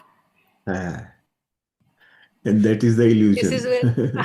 I was getting my thoughts how to start our meditation, today. Just now, while talking only that example that Shailesh always gives, that lizards hold in on Yeah, the who's ceiling, holding it? Yeah, from the outside. Yes, yeah, absolutely.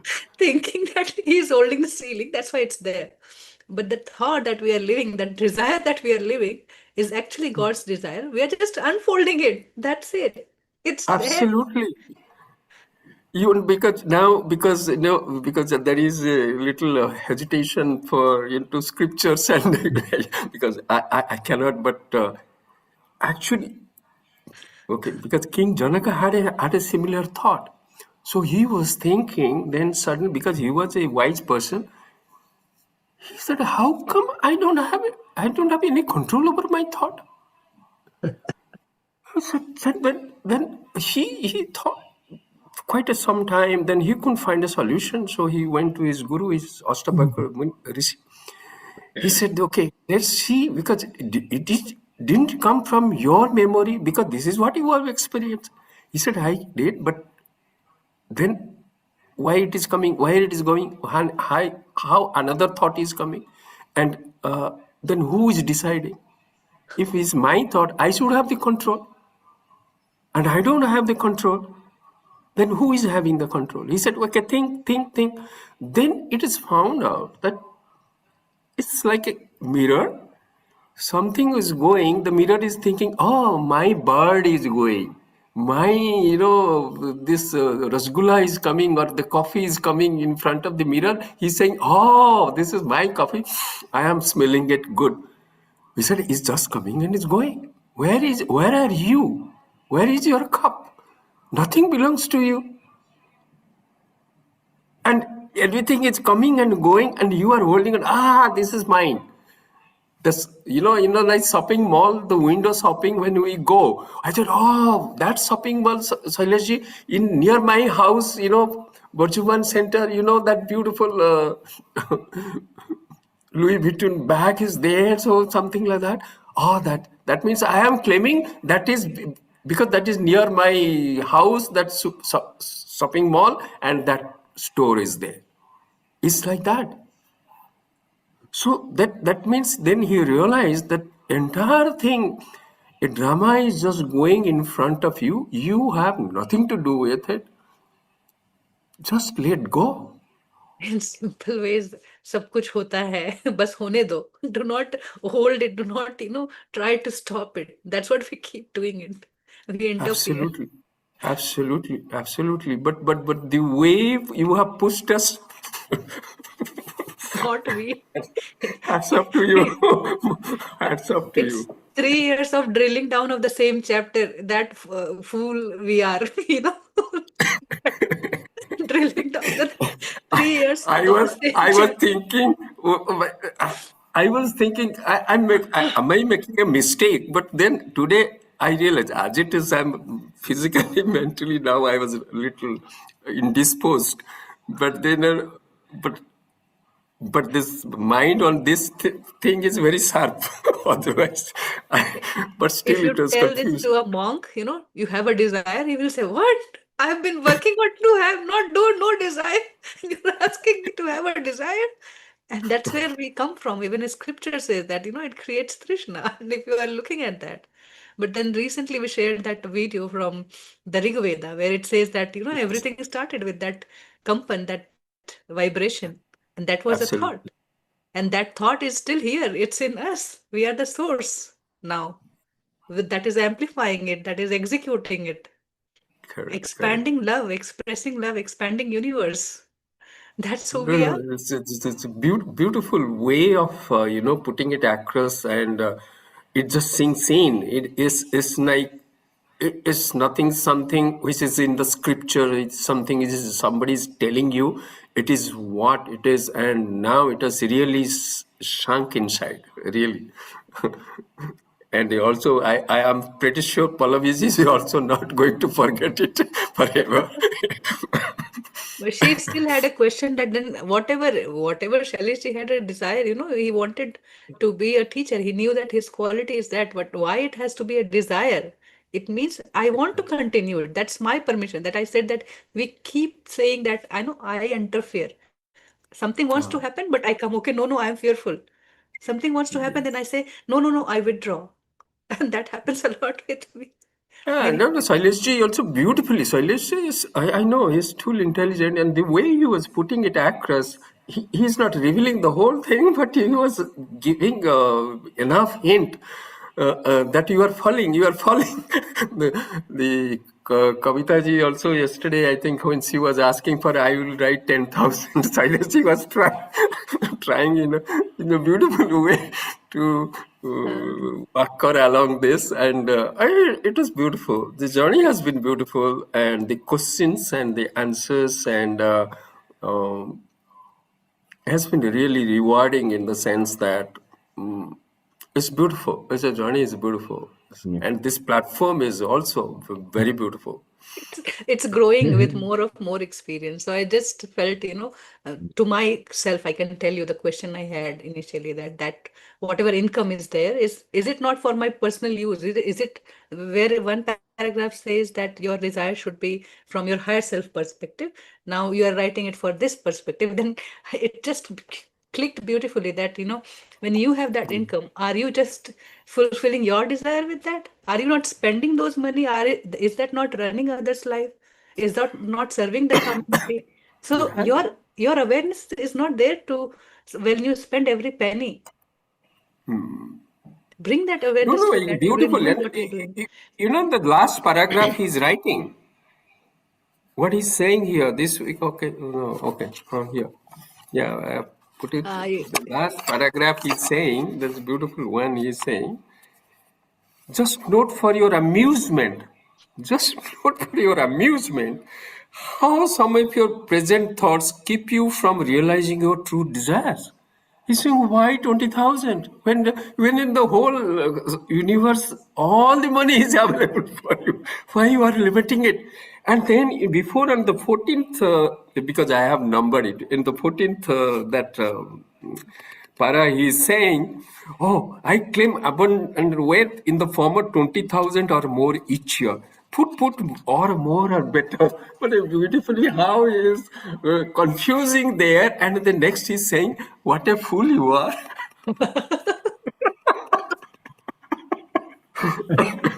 simply enjoying this conversation, but I have a hard stop at 7:30 my time, so it is Okay, 6:52 thank you. already. Thank So we will have less time for quiet period, but let's continue this, and it's truly helpful for all. Sorry, Kumarji, we can you. No, no, continue please, please, talking please. after. Sorry.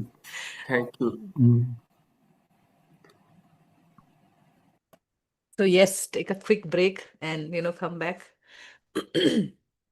It is that candid. We have to take it, laugh at ourselves many times, and then come to our heart center again. That knowing that God who is present in everything, every moment, everywhere. It has to be that simple to realize. And when we say that God is love, that love is omnipresent in us, in all our desires, in all our needs. When we realize this, there is no more lack.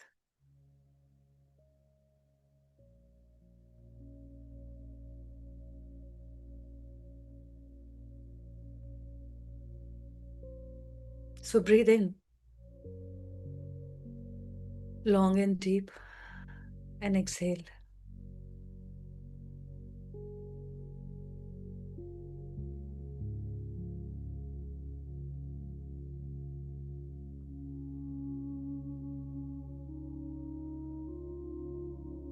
And as you relax, breathe in again in awareness, nose to head to shoulders, to chest, to stomach, to bottom, to your feet. Connect with Mother Earth for that stability that we are living today.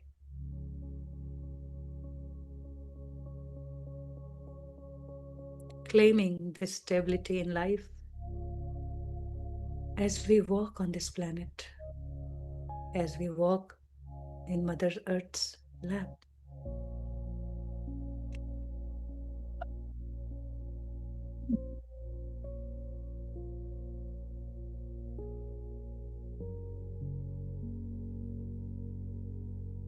And now, as you exhale, bring that awareness from Mother Earth's core to your feet, to to your chest, to your heart center. And just say, I receive your love.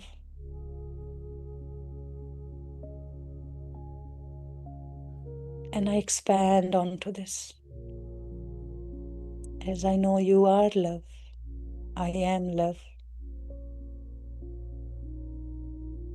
And as you exhale, everything around us is only that expression of love.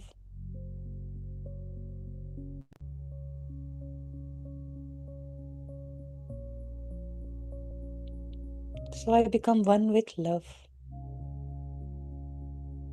I now recognize that omnipresent love, omnipresent God, is lit in our heart as a desire of God's desire. Is also love.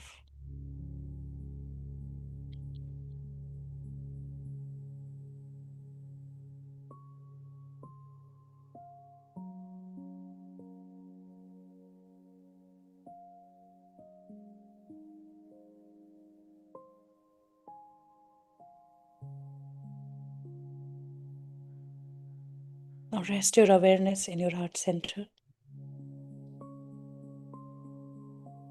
and feel that love pulsate as life, thriving into us for our true expression. When I exist, whatever is happening now is my true desire, not borrowed, not masked or manipulated, is me.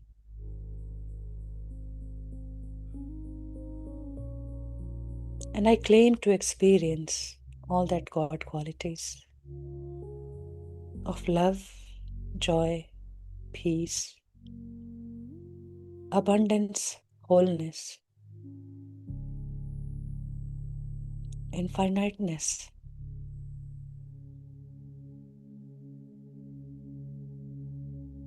Now feel this as you center more, settle down more into your heart, as you breathe deeply into your heart.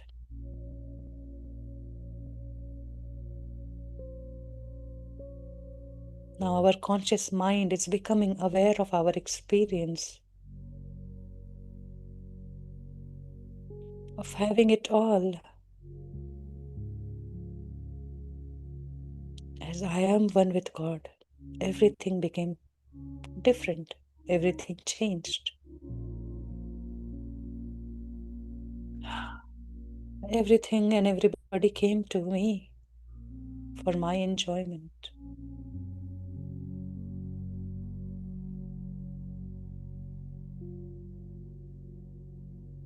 For my use. And sometimes I use my uninvited influences too.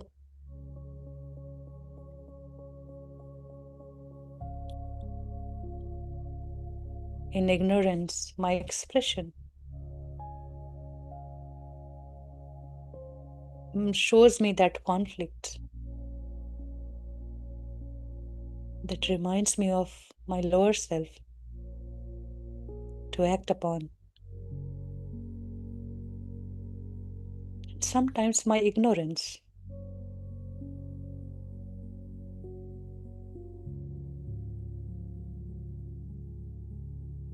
doesn't let me see.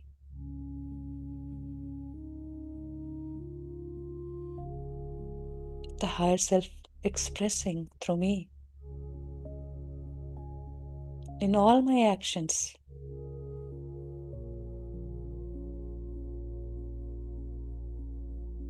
Because it lies in my intention.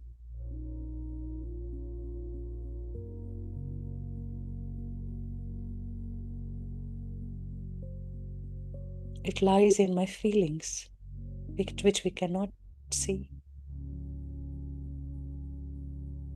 or show.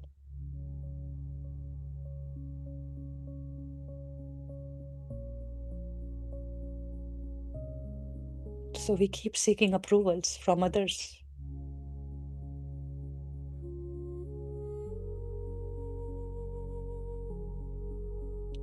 To trust my desires. Are they true desires?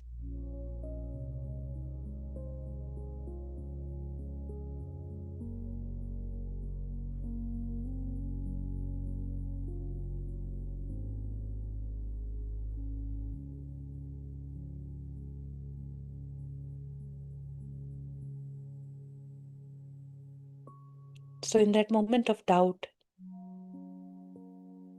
resistance, where there is no clarity, conflict, just come to the center and feel that pulsation of God's love and spread it around, within and without. I am love. I am light. And I send love and light to all uninvited influences, others' lingering thoughts.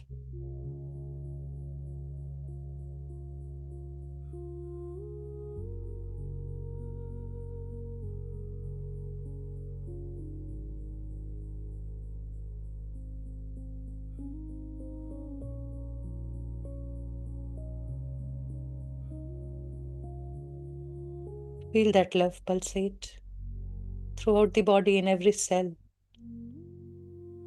in around the aura. Just notice how you feel in the body, any tingling or any twitches, any tightness.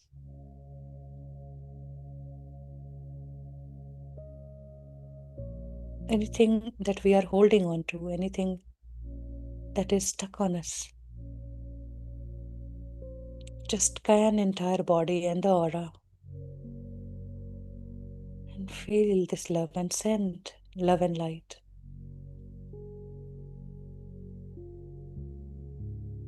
to entire being of me.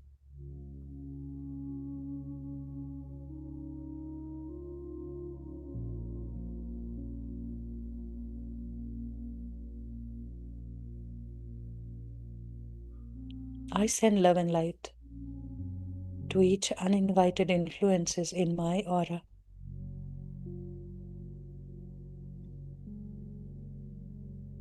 You are each whole and healed. Send love and light to any incomplete thinking.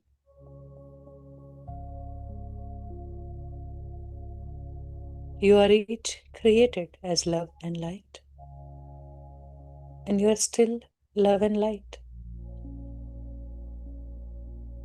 No need to be afraid. Do not feel the pain.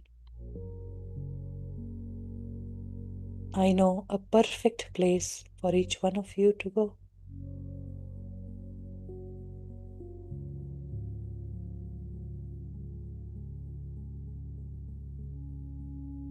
I request my higher self name to take you there now. Each one of you go in peace. I set you free. Visualize that any link, any chain that we have tied into ourselves is broken away.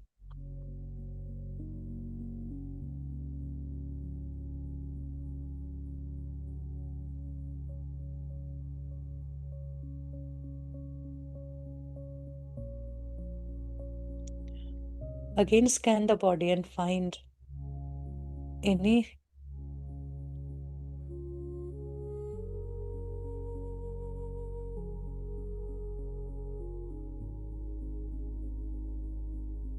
tightness, numbness,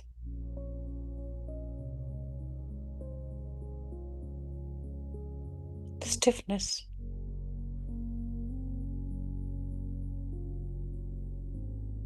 or being unbalanced. Just know, observe them.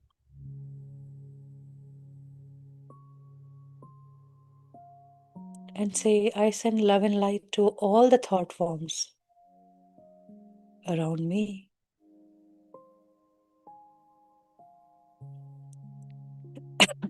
And I close my aura to all except my higher self.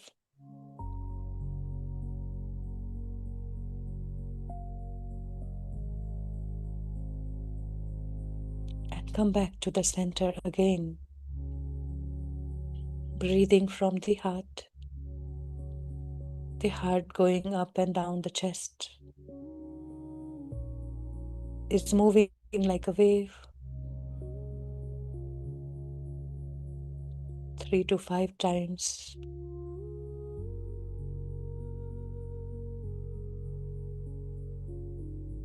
And the pulsation appears. It was already there, but now I can recognize it. Now let us claim that I claim to experience the entire creation in my heart.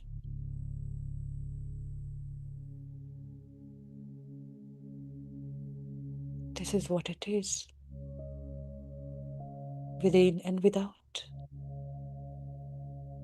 Whether there is body or no body, this is the plane, the unified field.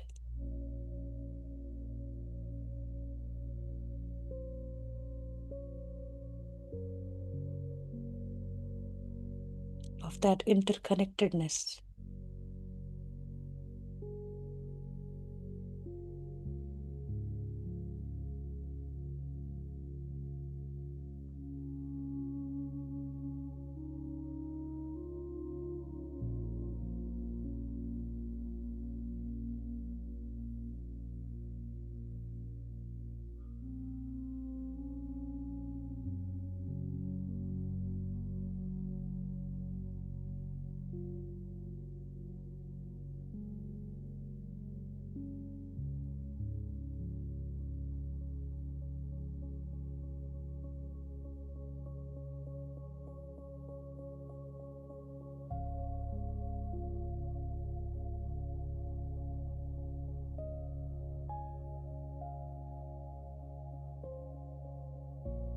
It is so deep and serene.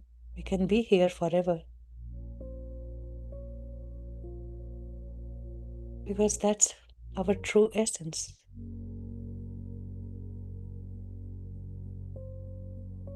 We tell our mind what it is, so that I can live it every day in all my actions. So let us say within or aloud, I am made in the image of God.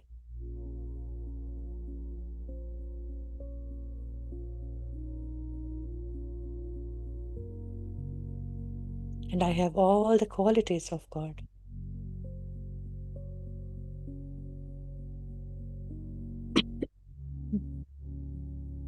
God is love.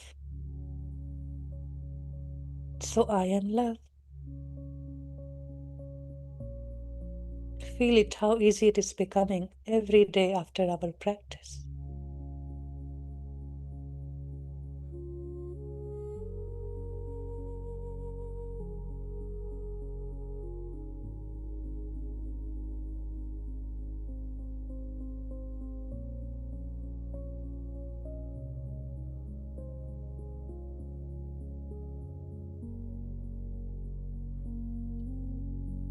Then love doesn't need any explanation. It is just felt.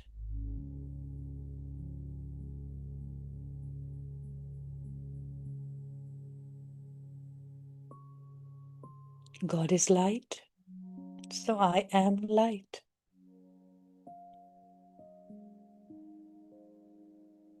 I am that spark that lightens up everything around me. Everything become alive, active, living. The entire home, the entire workspace.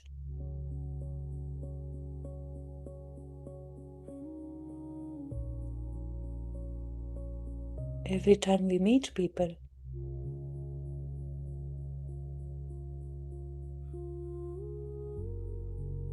in every group conversation,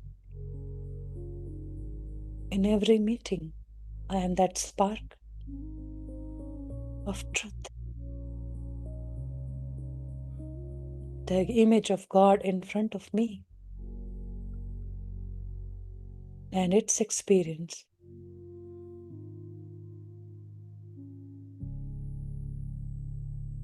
Are all the qualities of God.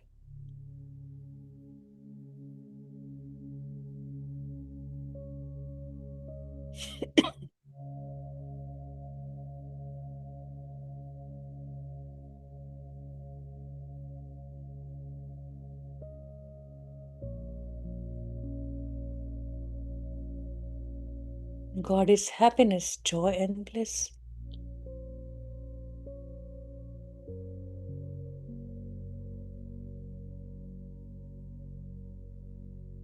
It's never ending. After a whole night's sleep, that bliss of stillness, that bliss of nothingness,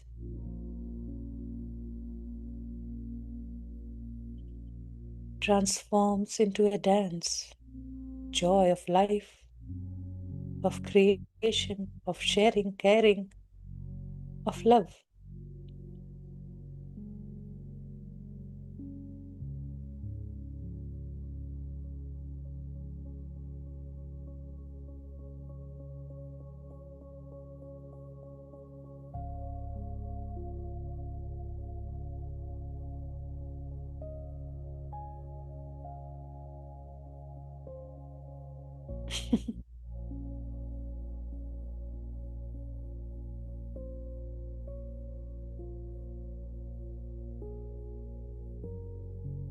God is peace.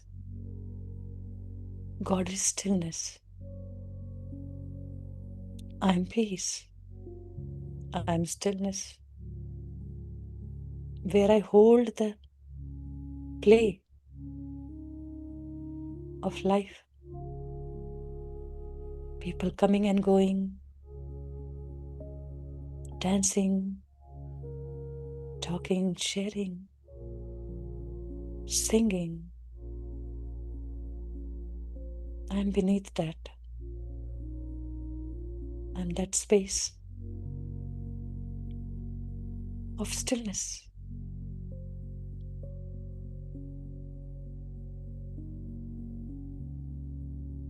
The foundation of that play flows from my every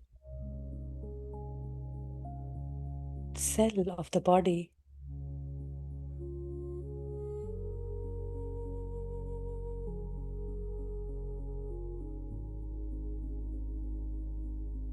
Out into my life.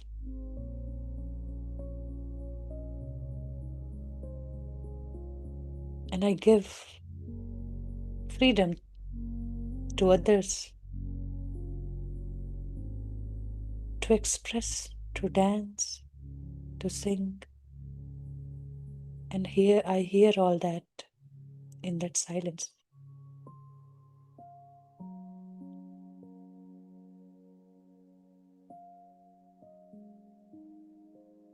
The same way we receive the stability, the foundation from Mother Earth, although she is moving, rotating,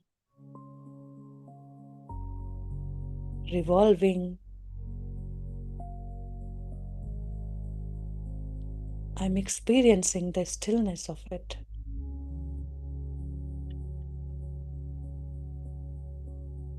Breathe into your abdomen, your belly.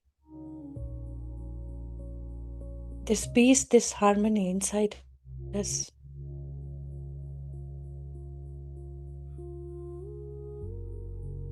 It's already there. It's when we start believing into it. The moment we see in ourselves, we can see it in others.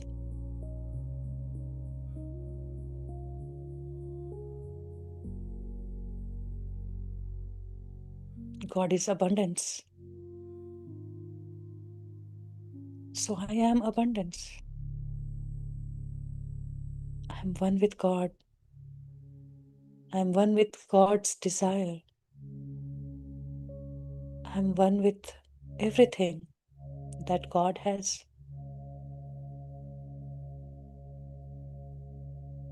It belongs to me also, in His image, when I act from my wholeness.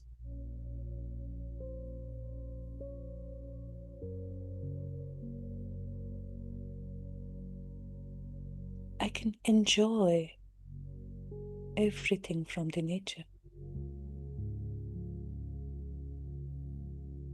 As I receive it from a single breath to make my day a divine experience.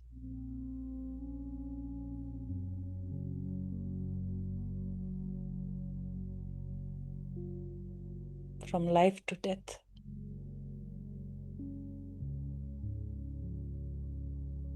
In God's image is living in heaven.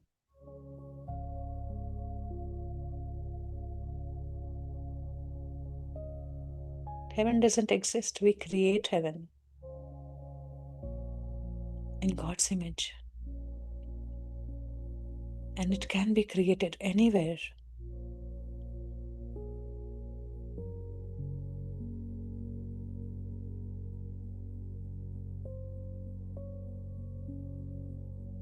Feel that oneness, that cohesive.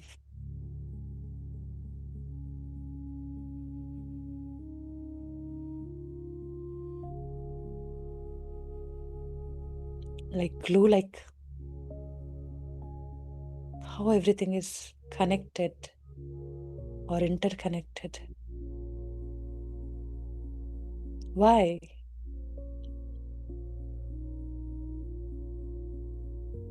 So that we don't say that this is your part, you take care of it. Like we clean our porch, front yard. Because we own it. But about the rest?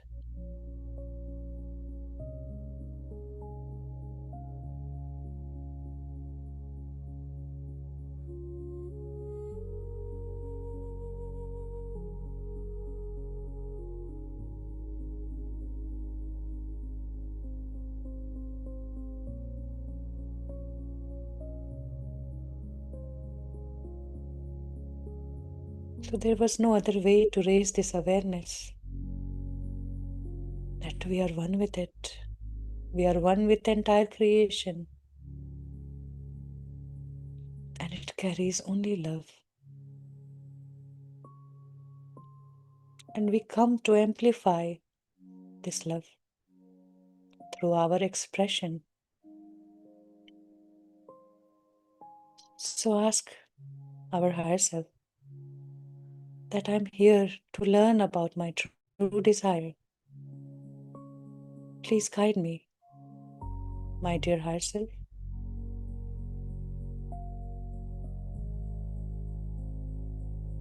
What are my true desires I want to experience in this life?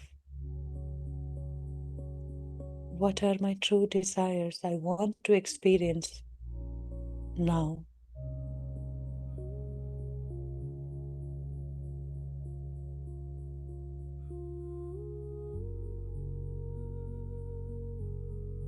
Stay in this stillness, wait for your first thought to arrive, and be ready to note it.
What vision, what images floats in front of you?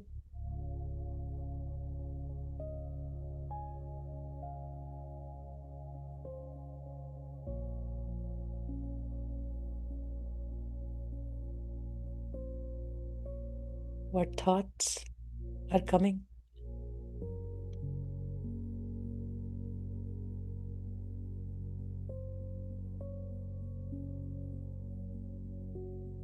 It is important to empty ourselves, so keep writing. If you are dwelling into any of the thoughts, do not judge it. It's a true desire or not, just write.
Initial thoughts are very shallow, shaking. You may want to correct it, but just trust and flow with ease. Do not think how it will happen. Just allow yourself to express. How do you see your existence today?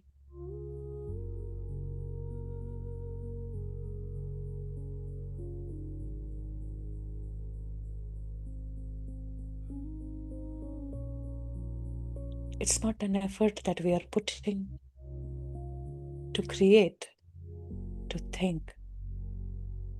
It's just happening naturally. Dump down any random thoughts if they are coming. In your own space, keep writing for 20 minutes at least.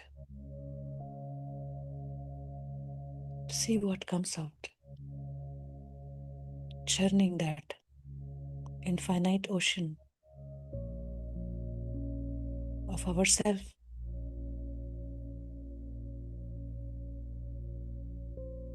In this churning, ground yourself completely and center yourself in your heart.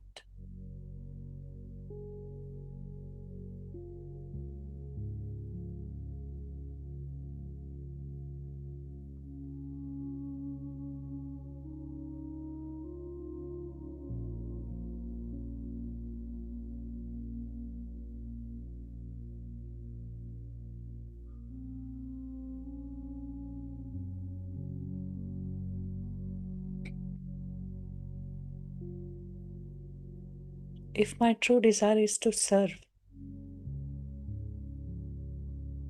what it brings to me,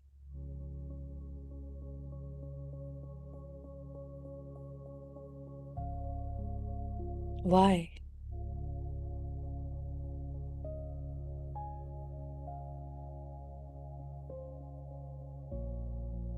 To experience that oneness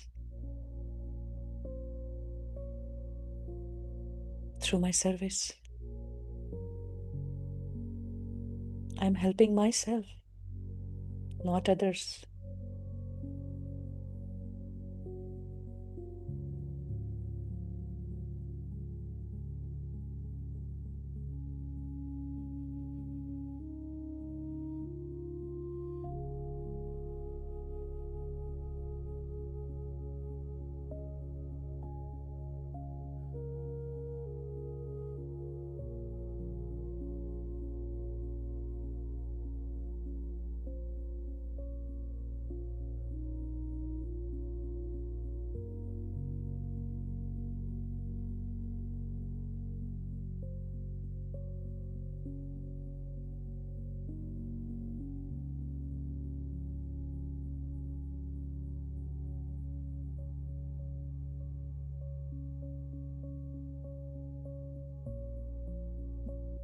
Sorry. Come back now. Thank your higher self today for its guidance. We are also learning how do we receive. We are learning how do we stay connected with our higher self. How does it feel to be with higher self?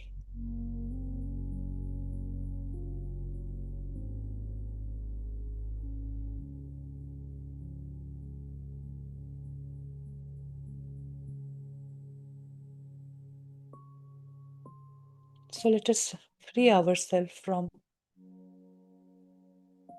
any bondage that we have put on ourselves, that conscious mind trained from somewhere. That desire creates suffering. Tell it that, my true desires come from God's desire. And I allow myself to experience it.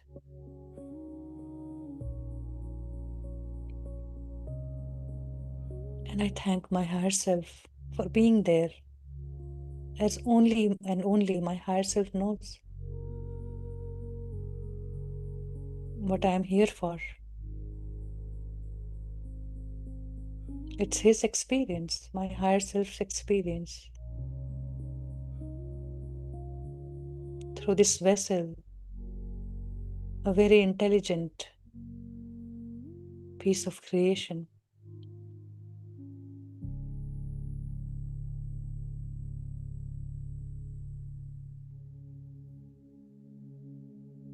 Let us thank Babaji for helping us to understand our mind.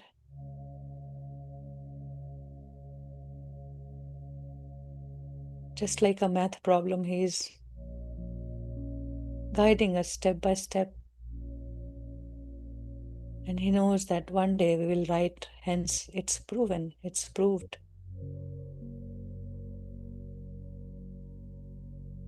that I am made in the image of God and all its qualities are ours. God is love, so I am love.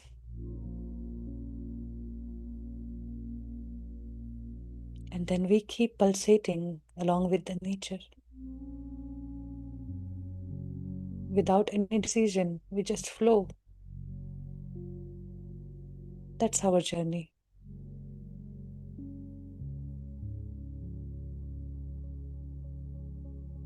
So thank you and lots of love to you, Babaji and Roger. Roger G. Landfear.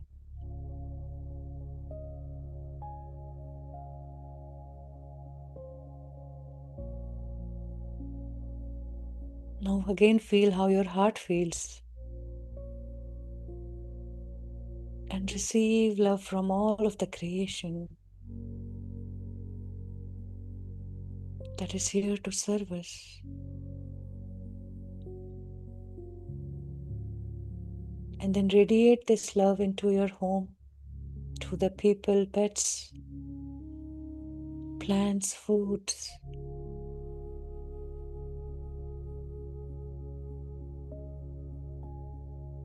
all the appliances, furnitures, doors and windows, the walkways. The floor and the ceiling is drenched in love.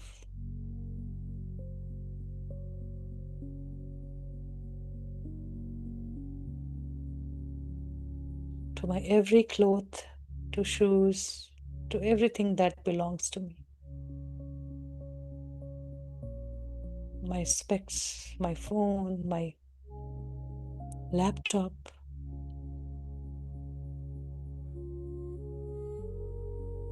I send love and light.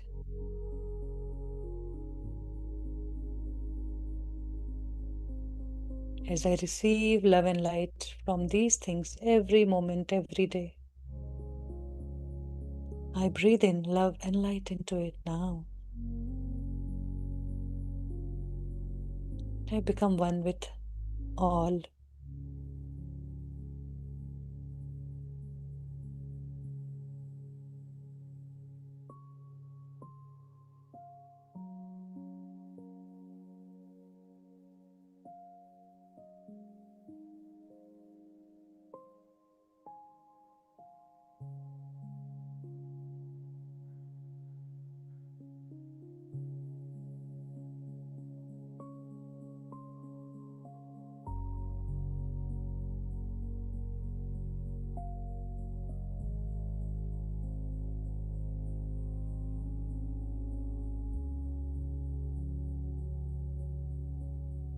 This is that experience that Babaji is saying, that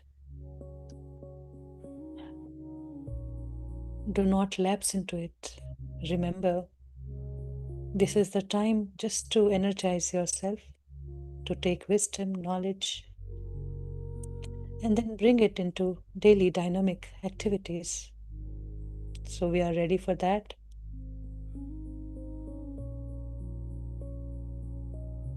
Heart filled with gratitude and love and forgiveness to all.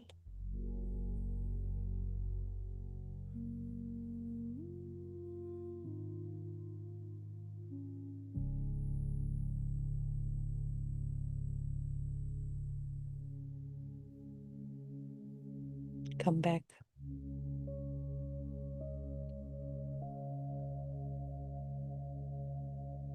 Thank you for giving me this opportunity to guide you on this journey.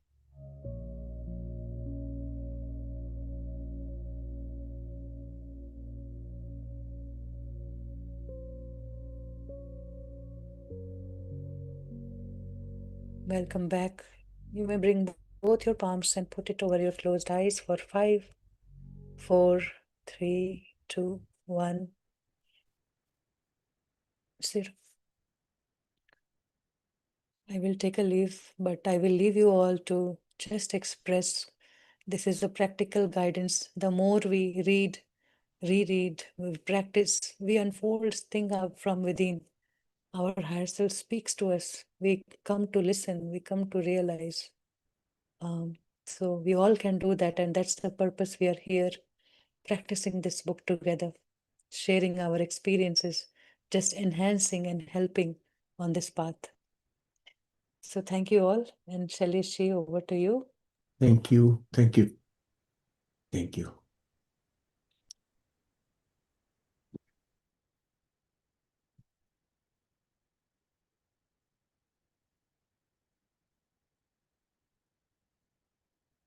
You can all have some water, ground yourself, and just be here.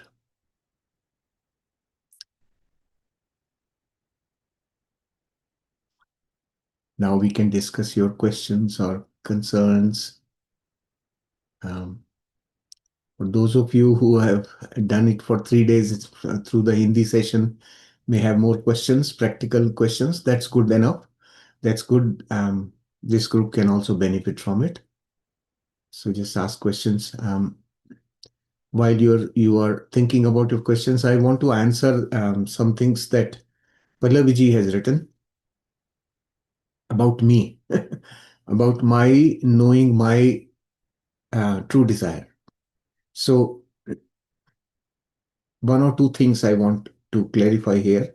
I wasn't aware of that true desire always. I just knew that I like to teach, but I was not looking at it as a true desire. Together with that desire to teach, I had many other desires that I was trying to fulfill. So I was scattered, right? But that there was no satisfaction within for me to drop everything else. Then I figured out finally, that was way back in 2015, when I figured out finally that my real purpose is to teach. That is when my other desires started reducing. They didn't fall completely because I was not fully invested in realizing this in a focused way. So after I started Unified is when I started focusing on it as a true desire. So these sessions we started 5 years ago, and I enjoyed doing the sessions, but I just didn't know that this is what I'm here for. And then when Unified started 3 years ago, that is when I started learning more about it and started feeling it. From the heart, I started feeling it. And then satisfaction started settling in. And together with that satisfaction, my other interests started falling automatically. That is the effect. That is the fulfillment. The what fulfillment will do to you. So when your true desire starts getting fulfilled, your desires coming from the lower self will begin to fall automatically. You will not have to shed anything. That's a natural process because now you are getting satisfaction. Your dissatisfaction motivates you to explore. As long as you are dissatisfied, you will begin to, no, I'm not happy with this, I want this, I want that. You will keep trying, right? That trial and error will land you into a place where something will click. Yeah, that's my passion. And here we are establishing a specific process for doing that random activity. You can randomly keep searching and keep searching. One day you will find it. Otherwise, this book is teaching us a focused way. Do it in a systematic fashion so that you can directly find out. And once you catch on to it, as I was telling you, you will immediately feel that from within. That's it. This is what I want. that feeling of expansion, that feeling of joy will settle you with it. And then you remain focused. And as you get focused, the other things begin to fall. And this desire was planted within you to fulfill two things. One was to provide the experience of joy or experience of God qualities back to who created it, right? So the creator wants to experience this expression called shelish.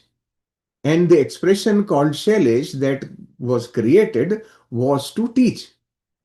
The purpose given was to teach so that other experiences that are planted within get also fulfilled. So, till such time, I remained restless, kept doing things, read this book, that book, attend this course, that course, all kinds of things. And they were not just spiritual, they were all kinds of things. Nothing to do just with spirituality, right? And this is where I finally got um, resonance. That resonance kept me together with it, right? So, understand that this is a gradual process. Fulfillment of your true desire is going to anchor you with your true passion. And that true passion is going to create the resonance, and then you will start experiencing the qualities of God. Through this experience, you are going to basically, we are simply a conveyor. We get experience, and that experience goes further up the chain. And that's where we get a pat on the back. Well, yes, this is what I sent you for. Right? And each one of us has been sent for a specific different purpose so that this entire universe can function in harmony. So we have a role to play. All of us have very, very important roles to play in this machine, the big machine. Right? We are all parts of that machine. We make the machine click. We provide the living attribute to the universe. We make it alive. So that's the role we play, each one of us. And so does everything else in the cosmos. So know that this true desire, don't think of it from the conventional understanding of desire that you have received from scriptures. The scriptures also have been mutilated by people who explain. Know this, right? So the one who is explaining the scripture is introducing their own bias into it, their own understanding or misunderstanding of the concept. That's embedded in what you listen. So be very aware of that, right? So understand that desire by itself is the driver, it's a motivator. It is not good or bad. What we do with it can be good or bad. If we become too attached to something, that's not good for us. That will drive us in the wrong direction. So, what you do, your intention with the desire makes it good or bad. This is something to contemplate. So, don't start judging your list. Right now, just make the list. No analysis, no correction of words, none of that thing. You don't have to go back and correct. No micromanagement. Just allow it to flow and present itself as it is. The truth cannot be manipulated. It will present itself. Sooner or later, it will present itself in the form in which you will know it. Nobody will have to come and tell you. You will know it by yourself. Oh, this is what it is. Now I understand. Now I know it. Yes, Palleviji. So, first of all, What is yesterday's? Thank you so much being there. I find unified, how it is like my grounding Hmm. from that plane to this plane. You always bring me, and because that's how it is, right? Uh, what is Guru Shishya Parampara? Whatever it is the wisdom is going to unfold from inside only, right? But do you know, even in this book, when yesterday was the day, a big day for me, a big, exhausting at the same time, it is ecstatic, and this both thing happened. Hmm. So these two words itself, extreme, shows that छोड़ू भी क्या और पाऊं भी क्या, that पूर्णमद पूर्णमिदम, I was like totally into it, and I was like, where this word has come from? Hmm. It's not just like that. Hmm. छोड़ना भी क्या है और पाना भी क्या है, कुछ Sure. नहीं है. I was yesterday, something happened to me. First Hmm. of all, I got a whole day because of my chums. I got whole day, not because of my, but because of the tradition. I got that day Hmm. off, But that day also, I find that given by him to contemplate on many, many things, because 2 days every day is like, and that tornado, the word I was not remembering that day, is I always see outside is inside. And told you that day also, from Newton sir, I was meditating and it was going zoom like, and this is that tornado. Like, yesterday what happened to me, I cannot explain to you in words. So Hmm. just now only I can tell you that what happened. Like you said, that many things you were juggling, and this is the journey. I feel like everyone has to go through it, everyone. And that peak level, that kind of, uh, I just cannot explain, but everyone has to go through that. First they have to go through physical, then even in spiritual. It is not different, and now I got it right. These two things, two phases of, sides of one coin. We always see this side or that side. This all wisdom yesterday was like, I don't know where it came from. Since yesterday I started crying and crying, and this is not stopping only. So that desire, now what? you know 2 days I was trying writing. First I wrote that I want to get Sthir. That day also I said, because you said, what is expectation and what is desire? You first write it down. And I wrote it down. Then what is it, and what the expectation come from, and then what is desire come from. So that was going for 2 days. I was writing, and then I wrote two things, that okay, something which is came in Shant Avdi. I wrote it down like, मैं अपने मन और बुद्धि को हर समय अपने आत्म स्वरूप में होने का दावा करती हूँ.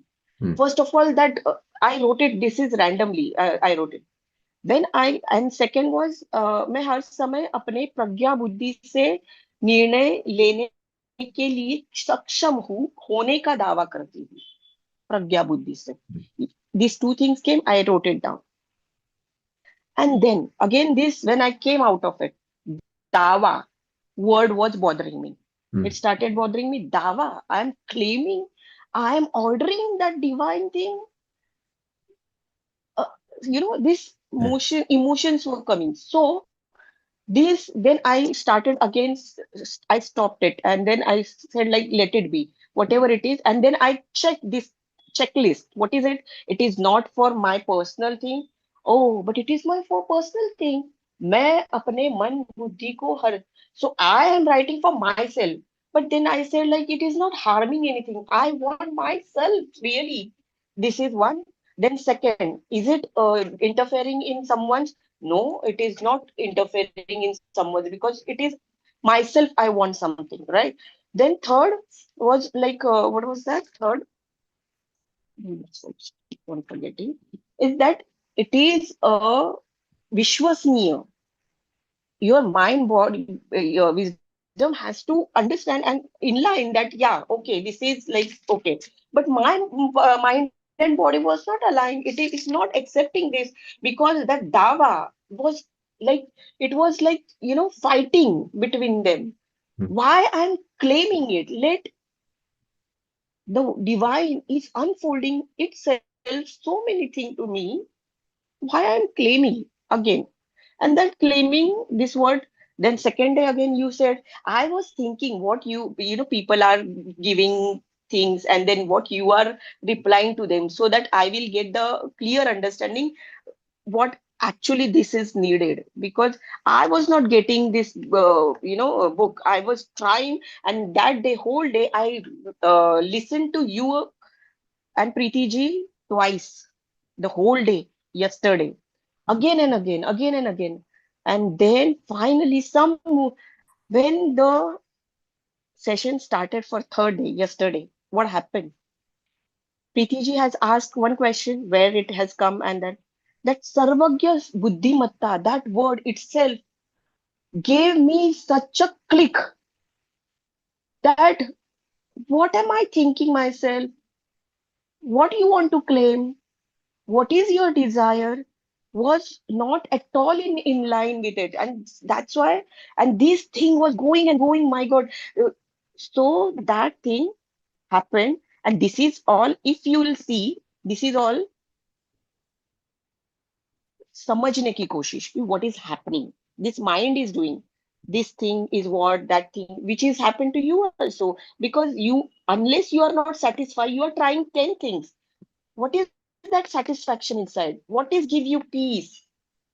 This is not giving me, this is giving me so much frustration. Why it is so much, what is going inside? I was just crying after that. I just, you know close my camera, and I was just mm, asking that, God, inside, what do you want? Why you're not telling it to me? Every time you give me wisdom and this thing, why this is not unfolding? And then automatically what happened, immediately the other call has came, which is of my guru. Yesterday was Guru Purnima, and she was giving the thing on, and that moment was itself was so much, a conflict for me, to be in this session or just close it and go in that session. Can you just see my inside tornado? mm, Because here the wisdom, ज्ञान, समझने की कोशिश चल रही थी. And there she is dragging me, because I know the genre, because I know her and what is she is into. Prem, all prem. And I said, like, no, she will say this, Krishna and that. I will little hold it. Let me contemplate first. Let me understand it first myself. Then, but no, again, as per the thing, I started, oh God, give me the, sanket. I should be here or there. Please, at least this thing you can do for me. And inside, immediately, I don't know. Click, left here, got it there. What was started? Ashtavakra Gita. She always give, into a Bhagavad, because Bhagavad is going on there. But Ashtavakra, she first saying that here and there you are going, still you are not sthir. अभी भी लग रहा है कुछ भी बाकी है, नहीं पहुंच पा रहे, भटकते रहोगे, भटकते रहोगे. The word, each and every word was like again giving me kick. भटक रही हूँ, भटक रही हूँ, भटक रही हूँ. And then finally, when she said, like, that nothing is different, खोना भी यही है, पाना भी यही है, दृष्टा भी यही है, दृश्य भी यही है. And I was like, what she is talking? संसार भी मैं ही हूँ, आत्मा अनुभव करने वाला भी मैं ही हूँ. भगवान भी मैं ही हूँ, माया भी मैं ही हूँ. And it started, seeing everything, and each and everything I was seeing that, wow, everyone is so beautiful in there itself, isn't it? Shailaji, because he has to be like that. I am also like good. I felt so much peace inside that frame, when you are, she gave like, when you are, you are in love. Love is what? Love is faith. He said, love is faith. When you have lover and you have faith in him, that that is what we do, right? Higher self. In any circumstances, he is there for you, holding hand. And then I started crying like anything. And then I said like, okay, I got it. I got it. What I want. It was not clear to me because that Jnana and Bhakti, I was finding it since long, you know, and I could see both of them now, both of them at once. This is not I mean explainable, but when I came out of it, and then again, that's why it was very difficult for me to write it down. Then now what is there to write? You gave me so much already, and when now I'm surrendered to you. I'm open. That's only today's meditation. The sentence came that I'm open, and whatever is there you want to get it from me, I'm ready. So if you'll ask me about the desire again, I have to churn it down still. Mm. And I still, their little conflict is that if that beach is there, it will unfold. But right now, that bliss moment I am feeling, seeing each and every one in a fantastic, beautiful, like nothing. I have no words. So this is all beautiful. Everyone is beautiful. And then when I heard you again, because the last part I missed it, no? And the end, what you did, you said same thing. हाँ उसको प्रिय कर किसी को शायद I don't know Rinku or someone you are giving the answer. Huh? And then she said, that is good thing you gave, huh? Shailesh ji. This is applicable that he is my lover. That makes sense and it is like doable because there is a fun in that. What is fun? That there is someone who can you can incline to with faith, 100% faith, not 2, 3, because you have to run with him if he asks you, like, come on, let's go. You have to leave your mother and father also. Are you ready? That 100% faith will be there. And that was, my God, when I heard this, when you said it was, this wisdom was, downloading. You have to run. Oh my God, 100%. What was going, my God? And I said, like, Shailesh, sir, always give this wisdom. And I thought, I assume that he is like logical or the things, and he is telling this part, a soft part. So he has both.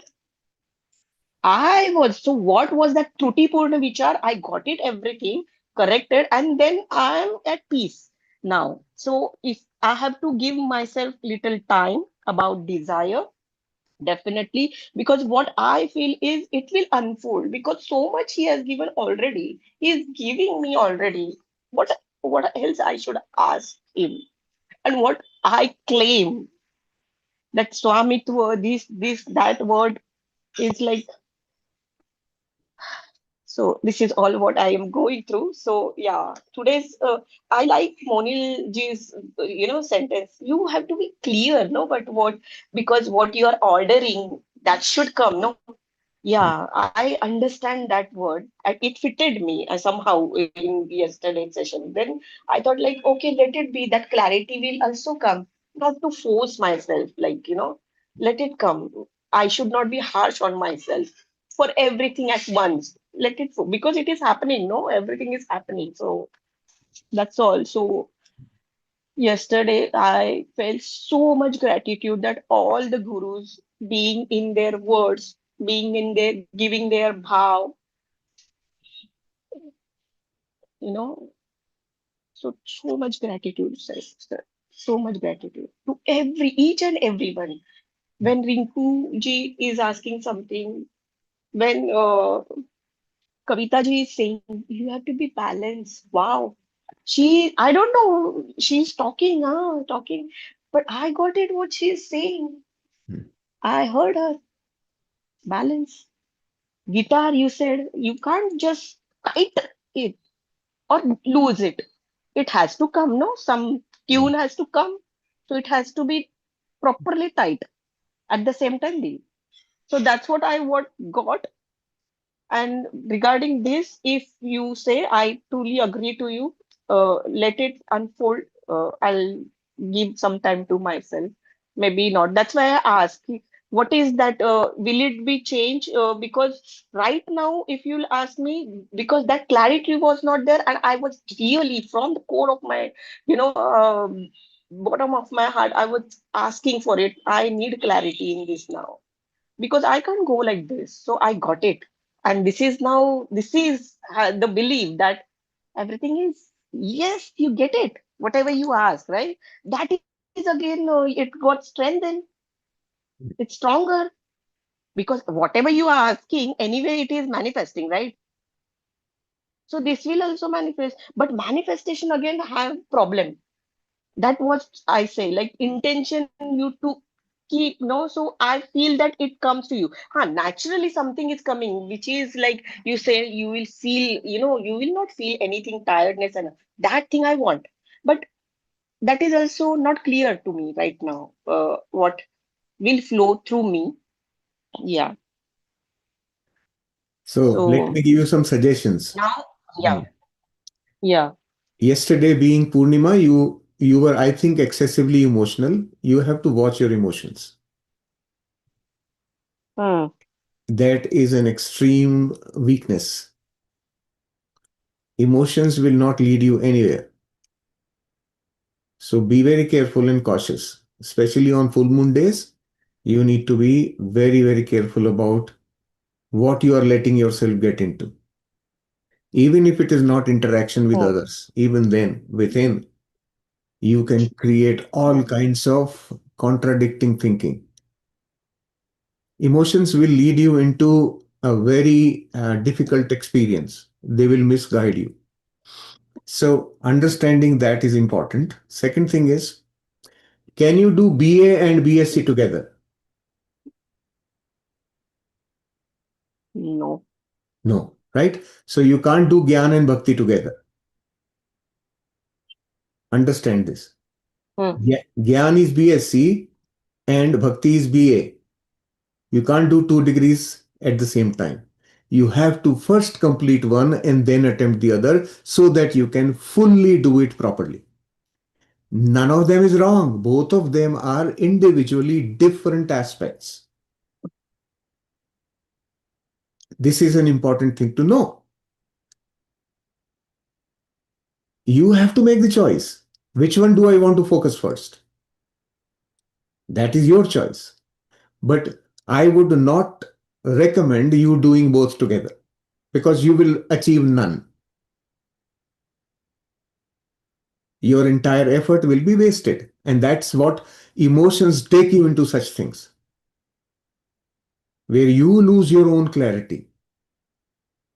Right? So first thing is to become clear about yourself, and that's what we are trying to do. Figure out what is it that you really want, right? That wanting what you really want has to become clear to you. Remove the emotions from it. That's a kachra. Just remove it. That is clouding your clarity. So be very careful and cautious about becoming emotional.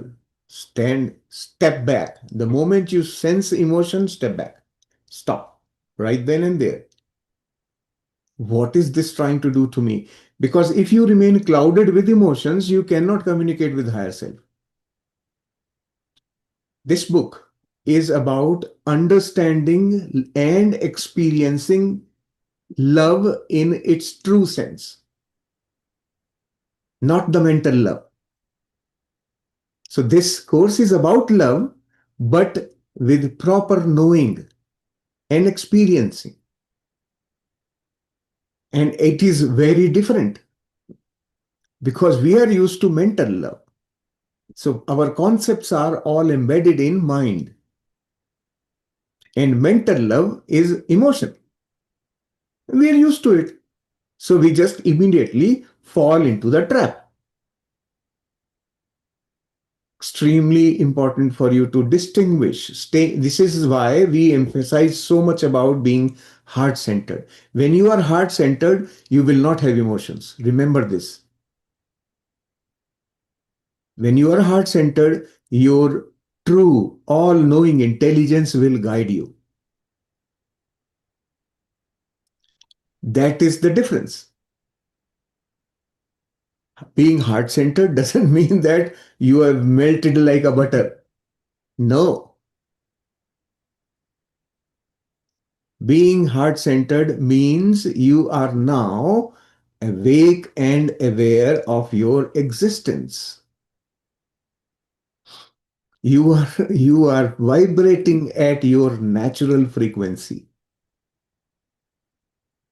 not the external influence frequency. So this is what we are aiming for. That's what we want to be eventually. But we are going step by step, following small steps every time.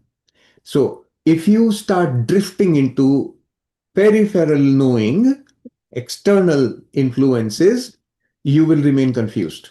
You won't go anywhere. Try to understand this. So if you want to follow the bhakti path, just follow it till the end. Give your 100% to it, take it till the end, and understand where does it really end.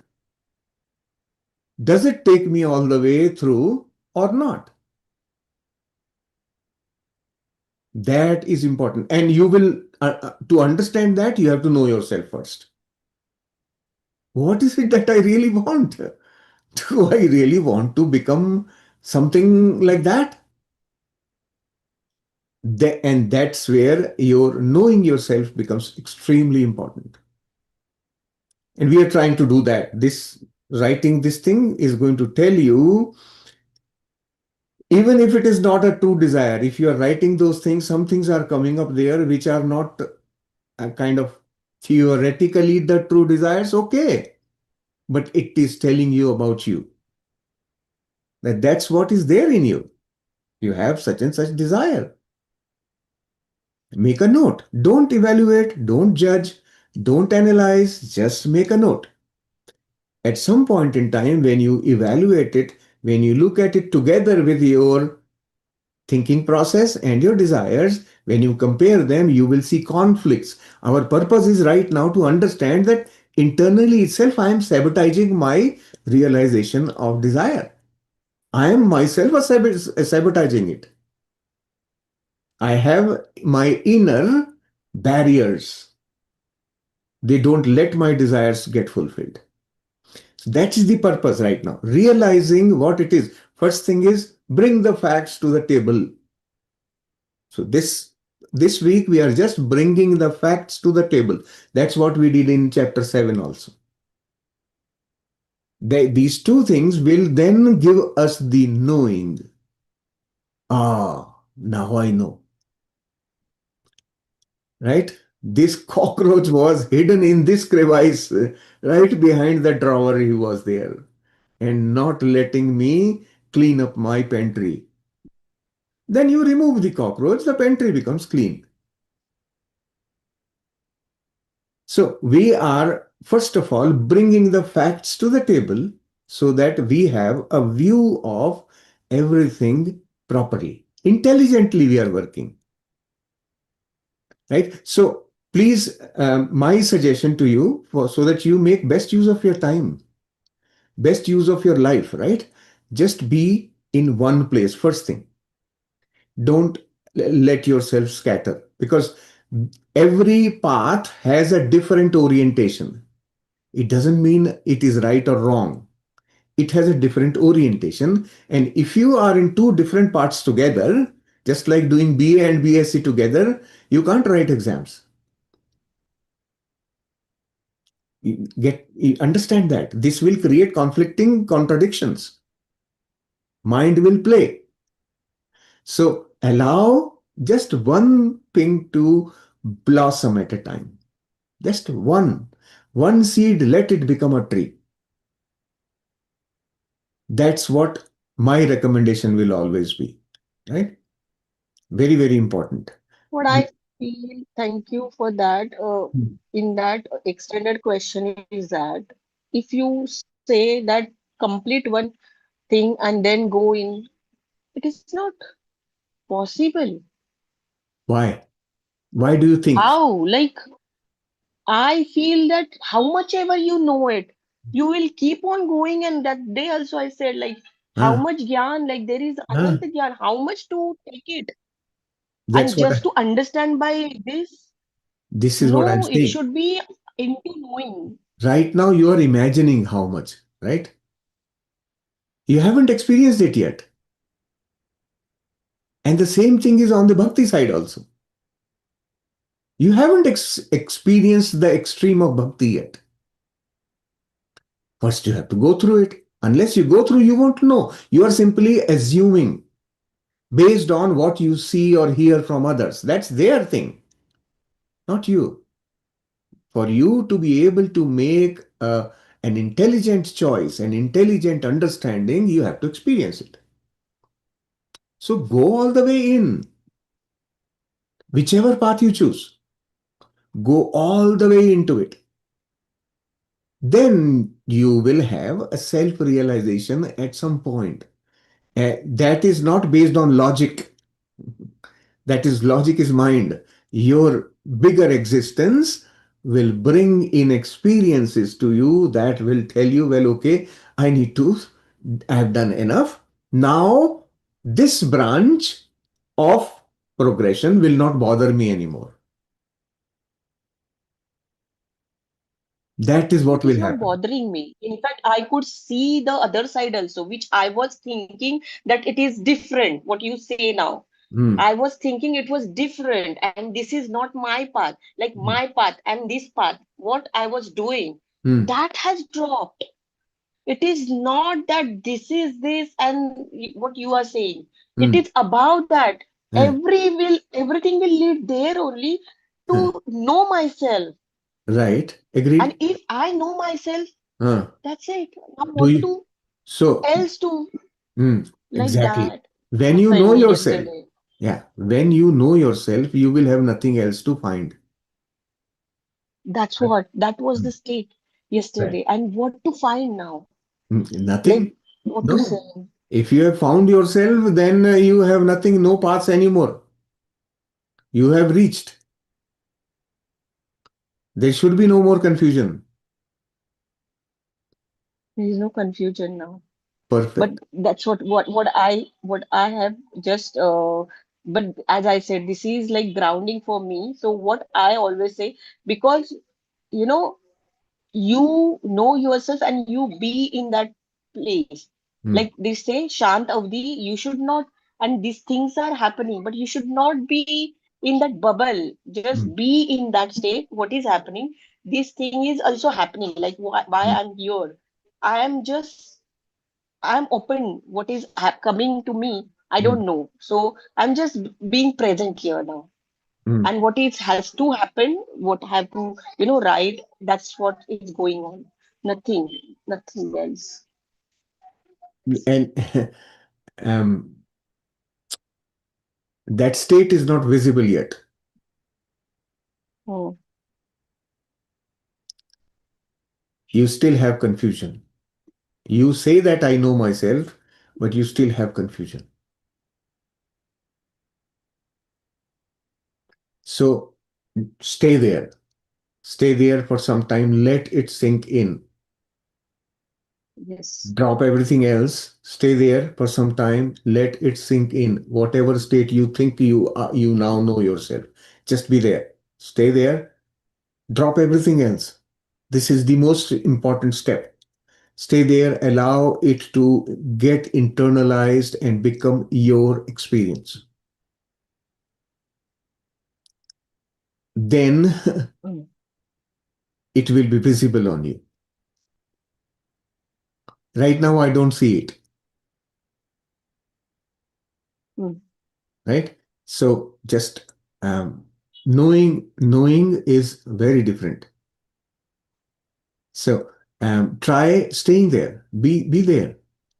There is no should. Even if it's written in the book, it doesn't matter. There is no should. There should be no should. Right? right. Do what works for you. That because in a general parlance, the principles explained are generic. That would apply to most of the people, but may not be all. That's why there is nothing called should. Everybody is individually unique. So the paths are also individually unique. We have to figure it out by ourselves. Others can simply help you stay on the track. That is the best others can do. But traversing the track is what you will be doing, right? I mean, whichever, whether your Guruji or anyone else who you do satsang with, anyone, they can only help you stay on track. That's it. But revelations will be yours. You will not be able to put them in words. The real revelations can't be explained. And they will stay with you and they will educate your inner being. And that's it. Go continue with that, stay with that. Your inner knowing, your inner intelligence will guide you all the way through. Yes. Right? That is the purpose of the book also. You are your own guru. That is the purpose of the book. It's claiming in the preface only itself, Hmm. Yes. that everyone will realize. So that word is very strong. Hmm. And that's why I got attracted in how this is claiming. Like, see, That's it. So, सर्वव्यापी सर्वज्ञ hmm. अनुभूत होंगे यार मैं तो Yeah. I'm just yeah, thank you. This is only process of unfolding, process of you already are. Everybody keeps saying, but we don't accept. No, no, no, no, I am not. No, no, no, no, I am not. No, no, no, no, I am not. So this book is helping you unfold and see for yourself that you already are. At the end, when you realize, oh, I already am, that's when everything dissolves. So this is the path of process of unfolding the reality. Reality is there. Reality cannot be overtaken by anything. It is real. It is there. Nobody can change it. So we just will have to Thank you so much. work on it and clear it up. Remove the clouds from in between. You can see the real sun. Yes, sir. Good. Thank you. Thank you. Thank you. Yes, Rimaji. Rimaji got some great thing to share today. I know her Hello sir, real, आप true नहीं desire. नहीं नहीं actually आत्मवंदन सभी को sir can I speak in Hindi so that I can express my self fully Sure, go ahead. I be more comfortable in Hindi Hmm. Sir ये chapter जब आपने first day पढ़ाया तो बहुत अच्छे से समझ आया Hmm. और ट्रू डिजायर भी समझ में आई और एक एग्जाम्पल, जब शोभा जी ने बोला कि वो 4 कमरे का घर बनाएंगी और पिरामिड बनाने का दावा करती हैं, तो आपने कहा था ठीक है, इसमें कुछ गलत नहीं है, ये दावा ठीक है। हम्म पर वो दावा बाद में सेकंड डे जब प्रीति जी ने पढ़ाया, तो उन्होंने बोला कि जो ईश्वर आपके थ्रू अनुभव करना चाहता है, that hmm is your true desire. Hmm क्योंकि ईश्वर और आप अलग नहीं है, हम्म आपके थ्रू ईश्वर जो अनुभव ले, जिस मोटिव के लिए आपको बनाया और आपके थ्रू हम्म, अनुभव लेना चाहता है, वो आपकी ट्रू डिजायर है। हाँ, अ, और मुझे जब मैं ट्रू डिजायर अपने हायर सेल्फ से पूछती हूँ, तो वो ऐसे ही आती है कि एकीकृत होके रहना। तो मैंने लिखा भी था हिंदी ग्रुप में कि मुझे ऐसा लगता है कि बार बार मुझे यही आता है कि अपने संपूर्ण स्वरूप में जीना, हम्म जिससे आपके कोई इनर कॉन्फ्लिक्ट नहीं, और आपके थॉट्स ईश्वर के साथ अलाइन होंगे, तो हम्म सारे अनुभव वैसे ही हो जाएंगे। हम्म और आज भी यही आया, to live your life fullest. Hmm तो सब चीज एक ही तरफ बताते हैं कि प्रेम से, शांति से सब रहना। हम्म बट मेरा क्वेश्चन यहाँ पे ये है कि लेट सपोज अगर मैं चाहूँ कि मुझे एक साइकिल खरीदनी है फॉर एक्सरसाइज वाली, हम्म। तो पर उसके साथ अगर मैं क्लेम करती हूँ कि फॉर माई गुड हेल्थ, और तो क्या ये मेरी ट्रू डिजायर नहीं होगी? होगी ना, क्यों नहीं होगी, बट आपको क्लेम प्रेजेंट टेंस में करना हाँ, है ना। बस थोड़ा सा वही एक हाँ, कंफ्यूजन तो था कि क्या ये इसके अंदर यूनिवर्सल यू वन तो नहीं है? Remember always when mind wants, the wants are always projection into the future in the mind, yes. always. So how will you consider having that exercise bike in the present? How will you write it? I am riding my exercise bike. I am riding, हाँ right? Will your mind accept हाँ it? हाँ। How? Your mind will say, where is the bike? What are you नहीं, saying? वो तो क्योंकि Mind वो will भी तो say, ईश्वर है ना। mind ईश्वर ही तो है, will, वो भी तो, उसमें भी कॉन्शियसनेस सेम ही है। तो सब no, कुछ तो ईश्वर ने, आप आज जो समझाया आपने no. वो यही था कि सब कुछ आपको ऑलरेडी मिला हुआ है, बट तुम Huh? छोटा सोचते हो और तुम उसको मानते नहीं हो कि वो तुम्हारा ही है। Right. इसलिए बार बार बाबा जी हमें क्लेम करने को बोल रहे हैं, आस्किंग के लिए नहीं बोल रहे हैं कि claim it, claim it. Claim तो ठीक है, ट्रू डिजायर, ट्रू हम्म डिजायर। अब सोचो, इसमें पूरे हम्म। आपने जो बताया, इसमें ट्रू डिजायर कौन सी वाली है? हैविंग अ साइकिल और having a good health? Having a good health. हाँ, तो साइकिल ने, चूज द माइंड ने बाइक। साइकिल दे दिया, माइंड ने बोला साइकिल करोगे तभी गुड हेल्थ मिलेगी। No, there is so many other ways. Why are you hmm limiting to the cycle? Hmm. Having good health is possible through so many ways, yes right? So why cycle? Yes. You get my point. So that means the moment these kind of things come, then you know that your mind is interfering with your true desire. Your true desire is the That is ultimate. not coming by higher self only. Hmm. It's just for an example. जैसे हाँ, someone wants a car, हाँ, तो car हाँ, किस लिए चाहिए, ये भी प्रीति जी ने समझाया कि कार के साथ जब आप अनुभव जोड़ देंगे कि मैं कंफर्टेबल और शांति से मतलब ट्रैवल कर सकूं, hmm. या पीस का अनुभव, तो ये ट्रू डिजायर हो सकती है। True desire will be to have a comfortable ride. Whether the car is Yes. mine or it's a Uber, it doesn't matter, right? So I want to experience a comfortable ride. Okay. You understand? So wants have to. This is the purpose of this exercise. Is to, when you write down, you will begin to appreciate the ultimate desire. That ultimate हाँ, one is the true one. You ultimate desire introduce. Is to unified with the god qualities and experience दो experience. Hmm. बस यही है, मुझे लग रहा है यही है ट्रू डिजायर तो। That one itself will fulfill everything else automatically. Yes है यस। ना? तो हाँ। हाँ, सो बेसिकली उस डिजायर को प्रेजेंट टेंस में रखना है, लेकिन हम्म right? I am aligned with God's qualities. And we have been doing it for the past 15 weeks here, right? हाँ। Every night you align yourself with God qualities, isn't it? Hmm. We've been doing it indirectly. Yes So, yes. that is that, and you can see the impact of that. So when you associate that practice which you are used to today with your true desire, how will fulfillment not happen? It फिर has वो to हो happen. रहा It's bound to happen. है, फिर वो हो रहा है एक्चुअली। अवेयरनेस नहीं थी और अब अवेयरनेस आ रही है कि Ah, अचानक मैं जाती हूँ डोर पे तो ऑटो मिल जाता है मुझे। अचानक से कैसे अंदर तो हर बार थोड़ा रुकाना पड़ता है, थोड़ा खड़ा होना पड़ता है, तो ये लव ही तो है। और correct. जो हस्बैंड ने हेल्प कर दी, सब्जी फल ला दिया, वो Yeah. हेल्प लव ही तो है, जिसको मैं हाँ, पहचान नहीं पा रही थी।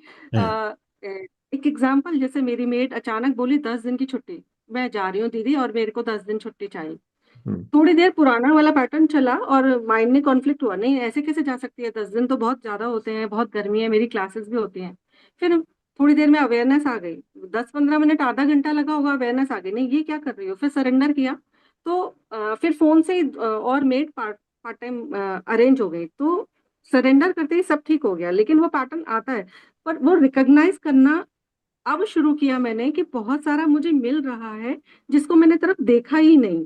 हम्म, तो बहुत सारी चीजें ऐसी हैं जो गॉड क्वालिटीज में आने से अपने आप होती चली जा रही हैं, जिनका हम पहले वैल्यू ही नहीं करते थे। correct.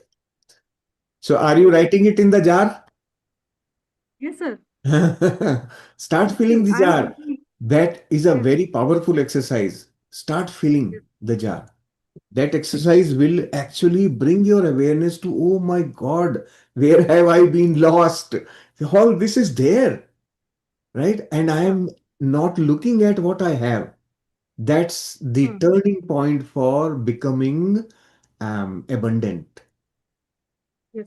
That's a switch from lack mindset to abundance mindset. अब yes sir, correct. This is what this jar is going to do.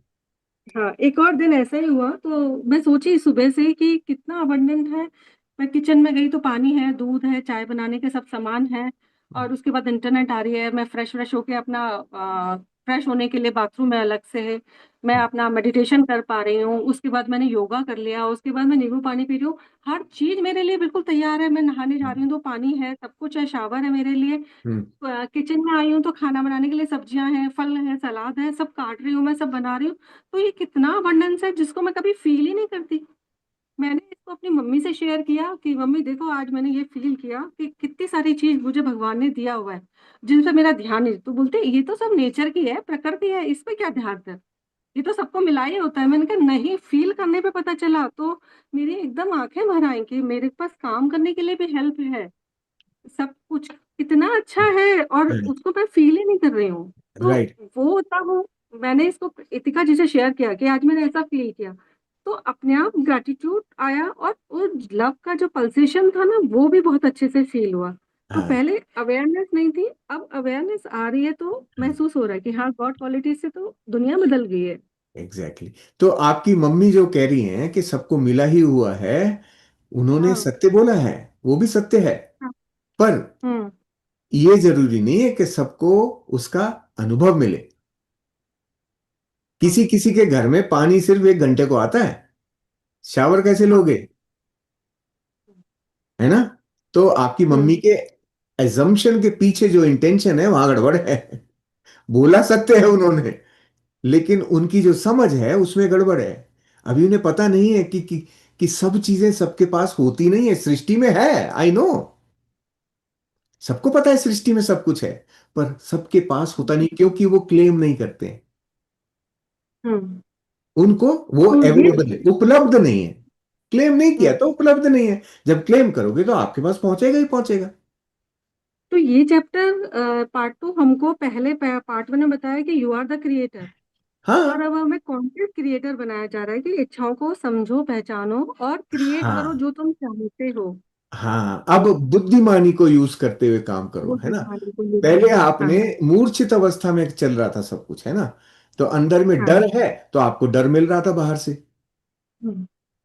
अब कॉन्शियसली काम कर रहे हो कि डर तो मेरा इल्यूजन है, मेरे पास कोई डर वर नहीं है, मेरे पास सर्वज्ञ बुद्धिमत्ता है। अब मैं वहां से देखूंगी क्या करना है। Now you hmm. Are working from awareness, hmm. right? When you start functioning from the place of awareness, your experience will be different altogether. This is what you will see, begin to see. तो अभी क्या करना है आपको? Give that jar to your husband also. Give, hmm. Tell him that whenever he has time he should keep filling up in that jar. Some, एक अपना dining table में रख दो एक बड़ा सा जार फिर लाके। वही रखा है। हाँ, तो उनको वही भी रखा एक है। वहां पे पेन पेपर पैड रख दो कि इसमें ये पर्ची है, फाड़ फाड़ के डालते जाओ इसके अंदर क्या मिला आज। खाना खाने के पहले हम्म। आप उसके अंदर पर्चियां डाल दो, आज सारा दिन में क्या क्या मिला। फिर वो इतना भर गया 2-3 दिन में ही। कल मैंने हाँ, थोड़ा सा इंटरनेट डिस्टर्ब था मेरा, हाँ, तो मुझे हस्बैंड को मालूम था कि क्लास है, तो हम्म, वो जल्दी ऑफिस से आए कि इंटरनेट वाला आएगा तो ये डिस्टर्ब हो जाएगी, इसको अपना मेडिटेशन करना है। तो फिर बाद में मुझे रियलाइज हुआ कि ये तो कितना बड़ा प्रेम है जो मैंने कभी देखा ही नहीं। हाँ, बच्चे इस समय कॉल नहीं करते कि मम्मी की क्लास है तो हम्म, डिस्टर्ब नहीं करते, पापा के पे करेंगे। तो हाँ, इसको तो मैंने देखा ही नहीं कि हाँ, सब तरफ से लव मिल रहा है। जो आपने राइट, पिछली बार, मेरा प्रॉब्लम था कि रिसीविंग में दिक्कत होती है, तो मैंने कहा रिसीव तो मैं कर रही हूँ, बस एक्नॉलेज नहीं करती हूँ। है तो ना? अब एक्नॉलेज अच्छे से हो रहा है। करेक्ट। तो अभी एक काम करो, आपका अगर जार भर गया उनके लिए सेपरेट जार बना दो, उनको बोलो कि लिखो। Hmm. Just give him an idea कि ये एक एंटरटेनमेंट एक्सरसाइज है, हमारा गेम चल रहा है, देखें किसका जार ज्यादा भरा है ना? Do a hmm. कॉम्पिटिशन। उनको दे दो कि आप भरो, एक वहां रख दो, एक एक्स्ट्रा पैड पेन रख दो कि पर्ची फाड़ फाड़ के डालो इसके अंदर एवरी डे। जब भी डाइनिंग टेबल पे बैठते हो खाने के लिए, आप करो आज दिन भर में क्या क्या मिला। ठीक है ना? हम्म। तो he will have this inner realisation, wow, that shift of the mind from ये नहीं है से ये सब तो है। Hmm. That shift, that is a key to abundance. फिर वो 2-3 दिन से ना वो दिख भी रहा है, समुद्र दिखता है। समुद्र भी अबंडेंस ही बता रहा है वो मुझे। मैं समझ नहीं पा रही हूँ, आज मुझे जाके ये थोड़ा सा क्लियर हुआ। कल तक मुझे बहुत कंफ्यूजन था इस चैप्टर में कि ये मुझे समझ क्यों नहीं आ रहा है, लेकिन हाँ, आज क्लियर हुआ। और आज सुबह के जब मेडिटेशन में किया तो बहुत सारी सफाइयां मैं कर रही थी, किसी कमरे की घिस घिस के, रगड़ रगड़ के। तो मैं सोची मैं कर मेडिटेशन में सफाई क्यों कर रही हूँ। तो हाँ, कुछ मुझे लगा कि कुछ कोई डर वर, कोई पुराने थॉट्स बिलीफ वगैरह जा रहे हैं शायद, इसलिए ये सब हो रहा है। हाँ। लेकिन आज अभी शाम के में मेरा क्लियर हुआ, वरना 2 दिन से दिमाग गर्म हो गया था कि ये वाली होंगी कि नहीं होंगी, ये ये वाली होंगी कि नहीं ये होंगी। 2 दिन वाली बात अलग है, वो तो पूर्णिमा का इफेक्ट है। So don't worry about it. अभी वो चला जाएगा, अभी पूर्णिमा खत्म हो गई ना, अभी ये सब फेड डाउन हो जाएगा। तो ये जो दिमाग गर्म तो होने बस का वही ये, कंफ्यूजन था कि दिस, ये लोअर सेल्फ वाली इच्छा है, ये हायर सेल्फ का। इसमें जैसे अभी भी थोड़ा भी एक बार और क्लियर करती हूँ। जैसे शोभा जी ने कहा कि वो 4 कमरे का घर पिरामिड वाला बनाना चाहती हैं, अगर इसमें वो जोड़ दें कि मैं प्रेम, शांति और लोग वहाँ मेडिटेशन करेंगे, इस तरह की मैं फील करूंगी, तो ये हायर सेल्फ की इच्छा बन जाएगी ना। न ये तो सारा फ्यूचर टेंस हो गया लेकिन। नहीं कर रहे हैं, मीन्स कर रहे हैं, हाँ, तब हाँ, ये हो हाँ, जाएगी। हाँ, उसके अंदर एक कमरा है, यहाँ शैलेश जी रहते हैं ऑलरेडी, हाँ, है ना ऐसे। तब ये हो जाएगी। हाँ, तब हो जाएगा मैनिफेस्ट। हाँ, अभी इसी बस टाइम ये पे। थोड़ा और देखो पॉसिबल वहां था। पे बैरियर, इसमें प्रेजेंट में लाने में बैरियर क्या आता है आपको समझना है इसको, ये बड़ी डीप चीज है। ये प्रेजेंट यस सर। टेंस में करने का मतलब क्या है कि आपका जो सबकॉन्शियस माइंड का डिसएग्रीमेंट होता है वो सरफेस हो जाएगा। Hmm. Right, this is an indirect way of surfacing the barriers within. हाँ, हाँ। तो जैसे ही प्रेजेंट में आप देखो, कल किसने किसी ने तो लिखा था, पल्लवी जी ने शायद, किसी ने तो लिखा था कि प्रेजेंट टेंस में करने का ये नीलम जी ने लिखा था, हाँ। प्रेजेंट टेंस में करने का क्या प्रॉब्लम है ना? वो हम्म। माइंड मानेगा नहीं, अरे कहाँ हो रहा है, मेरे को तो दिख नहीं रहा है, कहाँ हो रहा है। तो ये कॉन्शियस माइंड की ट्रेनिंग है, कॉन्शियस एंड फिर सबकॉन्शियस वो का अलाइनमेंट चाहिए। मुझे समझ आ गया था। प्रीति जी ने कल परसों जो सेशन लिया था ना, वो बहुत औसम था, बहुत डीप था वो। मैंने 3-4 बार ही सुना। उन्होंने बोला कि अवेयरनेस की टॉर्च जहाँ डालोगे ना, वो हो जाएगा। तो अच्छी चीजों पर अवेयरनेस चाहिए, और जो किसी की खराब दिख रही है उन पर ध्यान नहीं देना है, तो वो अपने आप वैनिश हो जाएंगी आपकी लाइफ से। तो पकड़ लिया मैंने इसको कि ये बहुत अच्छा फंडा है और ये हाँ। बहुत काम आने वाला है। नहीं, इस फंडे के अंदर एक अंदर की चीज भी इंपॉर्टेंट है। वो क्या है? सबकॉन्शियस का अलाइनमेंट विद कॉन्शियस, यस। है ना? आप देखो लोग क्या कहते हैं, नॉर्मल अनकॉन्शियस पीपल की बात कर रहा हूं अब मैं, जो कॉन्शियस डेलिबरेट क्रिएशन नहीं कर रहे, दे आर अनकॉन्शियसली क्रिएटिंग। उनकी क्रिएशन होती कैसे, किस चीज की होती है? ध्यान से देखना एक बार, किस चीज की क्रिएशन होती है? पेन की, दुख की, ये सारी क्रिएशन हो जाती है। क्यों हो जाती है? मन में विचार आया कि अरे यार कहीं ये टक्कर ना हो जाए, वो टक्कर होके आ जाती हम्म।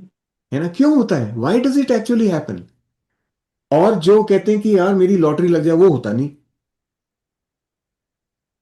हम्म। व्हाई? दोनों ही थॉट है, दोनों ही डिजायर है, क्यों नहीं हो रहा है? उसका रीजन वो क्या है कि सबकॉन्शियस से अलाइंड है, दुख वाली उनकी सब सबकॉन्शियस से अलाइंड है, इसलिए सबकॉन्शियस वो में हो फियर जाती बैठा हुआ है टक्कर का, इसलिए वो हो जाती फटाक से। वो सबकॉन्शियस एग्री कर जाता है, हाँ हाँ ये हो सकता है। तो कॉन्शियस है। सबकॉन्शियस का अलाइनमेंट होते ही वो हो जाएगा, वो क्रिएशन हो गई। बट सबकॉन्शियस अगर कहता है कि लॉटरी कहां से लगेगी, तेरी लॉटरी कहां से लग सकती है? वो कह रहा है और आप कह रहे हो हाँ लॉटरी लग जाए, लॉटरी लग जाए। ये दोनों का डिसएग्रीमेंट है ना, वो नहीं होगा।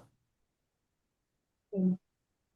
You understand? इसीलिए सबकॉन्शियस की रीप्रोग्रामिंग बहुत इंपॉर्टेंट है। मैनिफेस्टेशन की यही है। क्यों नहीं होती मैनिफेस्टेशन?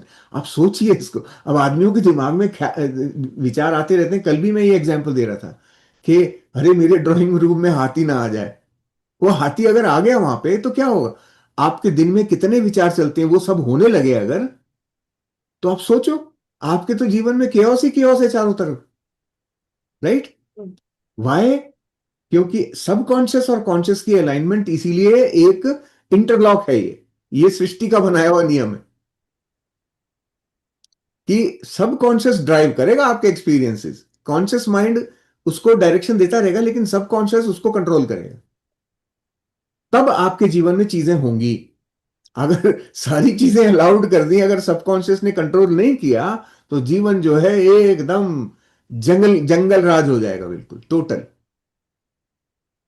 कुछ भी घट जाएगा।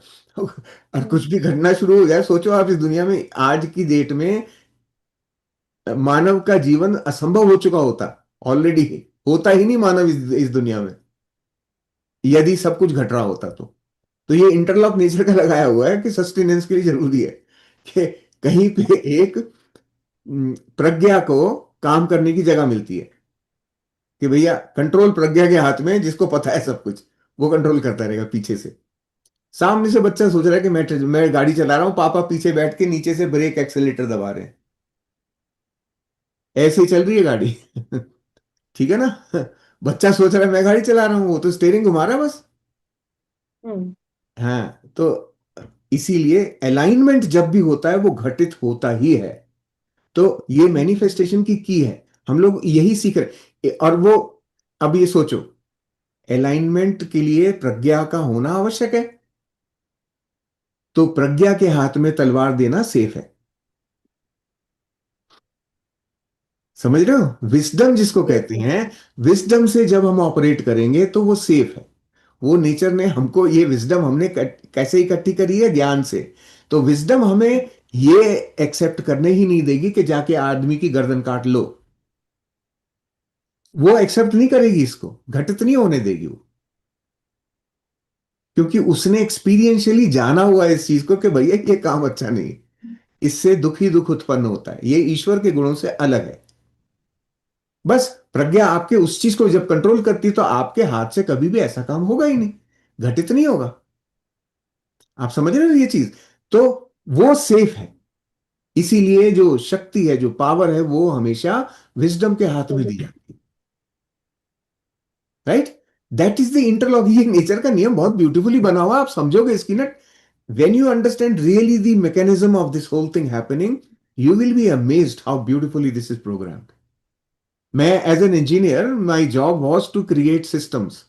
My job was to program systems that middle east में इतने सारे रिफाइनरीज देखते हो ना आप, जहां पे क्रूड ऑयल से पेट्रोल बन रहा है। I use to design those processes. The system that controls those processes, I used to design those.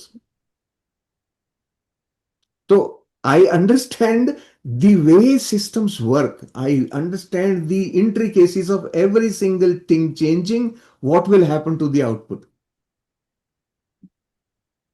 तो ये वाली चीज है, इसीलिए मेरी आदत है हर चीज के सिस्टम को देखता हूं मैं पहले, ये नेचर का सिस्टम कैसे चल रहा है।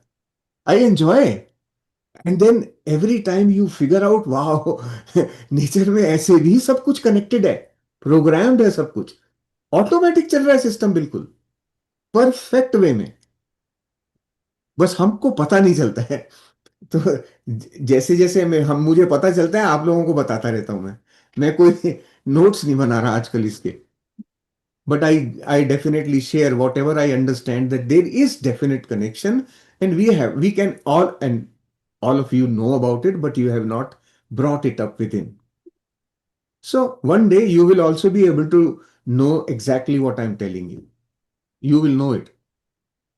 तो एक और चीज जो क्रिएशन वाला कल प्रीति जी ने बताया ना कि अगर ऐसे क्रिएशन होती तो साइंटिस्ट तो कोई क्रिएट करता ही नहीं, डर भर Hmm. के अगर हम करेंगे तो कुछ तो क्रिएट होगा ही नहीं। इसलिए वो भी एक समझ में आता है कि जो कर रहे हैं उसे विश्वास रखना है कि हायर सेल्फ से आ रहा है तो एकदम ठीक है, हाँ, डाउट नहीं हाँ, करके क्रिएट हाँ, करना है। उस पर विश्वास रखने के लिए मैंने ट्रिक कल बताई थी ना उनको, किसको हम्म, मैंने बताया था, रिंकू जी को।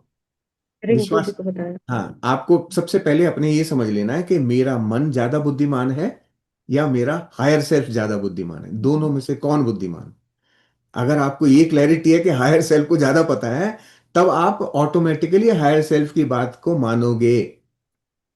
हम्म, बस ये इतना सिंपल सी चीज है, ये जस्ट बेसिक अंडरस्टैंडिंग है। Who is more intelligent, who is more knowing, my mind knows only sum total of my experiences in this lifetime, hmm, that is what my conscious mind knows, my sum total of experiences in this lifetime.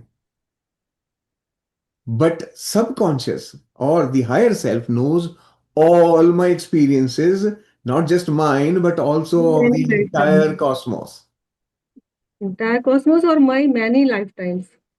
My many lifetimes plus everybody else's many lifetimes. Everything is all registered there. It's a supercomputer, cosmic yes. computer. Preeti wants to add here something. She is back here. Excellent. Yeah. No, I'm on phone. Yeah, but the problem here is that we, take time to differentiate the voice of higher self and lower self. Hmm. Sometimes we feel, okay, bada sa dream aa gaya, then we think, okay, this is my, ego playing. So Hmm. sometimes we have to also justify, is it from my higher self? So the thought will keep appearing again and again and again. And then you will see, okay, there's some point in this. And then you will browse into it. Then you will look deeper into it. Right? You will give it a choice, opportunity to explore. So that's the difference, like, how to perceive higher self and when I'm in lower self from ego driven. So there's these key differences will come with practice only. That's why repetitions have been asked. Hmm. Good. Yes, चलिए, thank you, thank you. Thank you. There's a question, Thank Shailaji, you. in the WhatsApp group about the lower self, higher self, lower self selfish motive and higher self selfish motive. Hmm. Thank you so much sir, Preeti ji, both of you, Hmm. Thank you so much. Thank you. ये Thank you. Thank chapter you, clear हो Divya गया, ji. आपका शांति हो गया आपसे पूछ के कि हाँ अब ठीक है। Good. Chalo. Thank you. Thank you, masters. Thank you, Preeti. Thank you. Thank you, all of you. We will get together tomorrow again. Tomorrow, we will give a little more time to the activity workbook.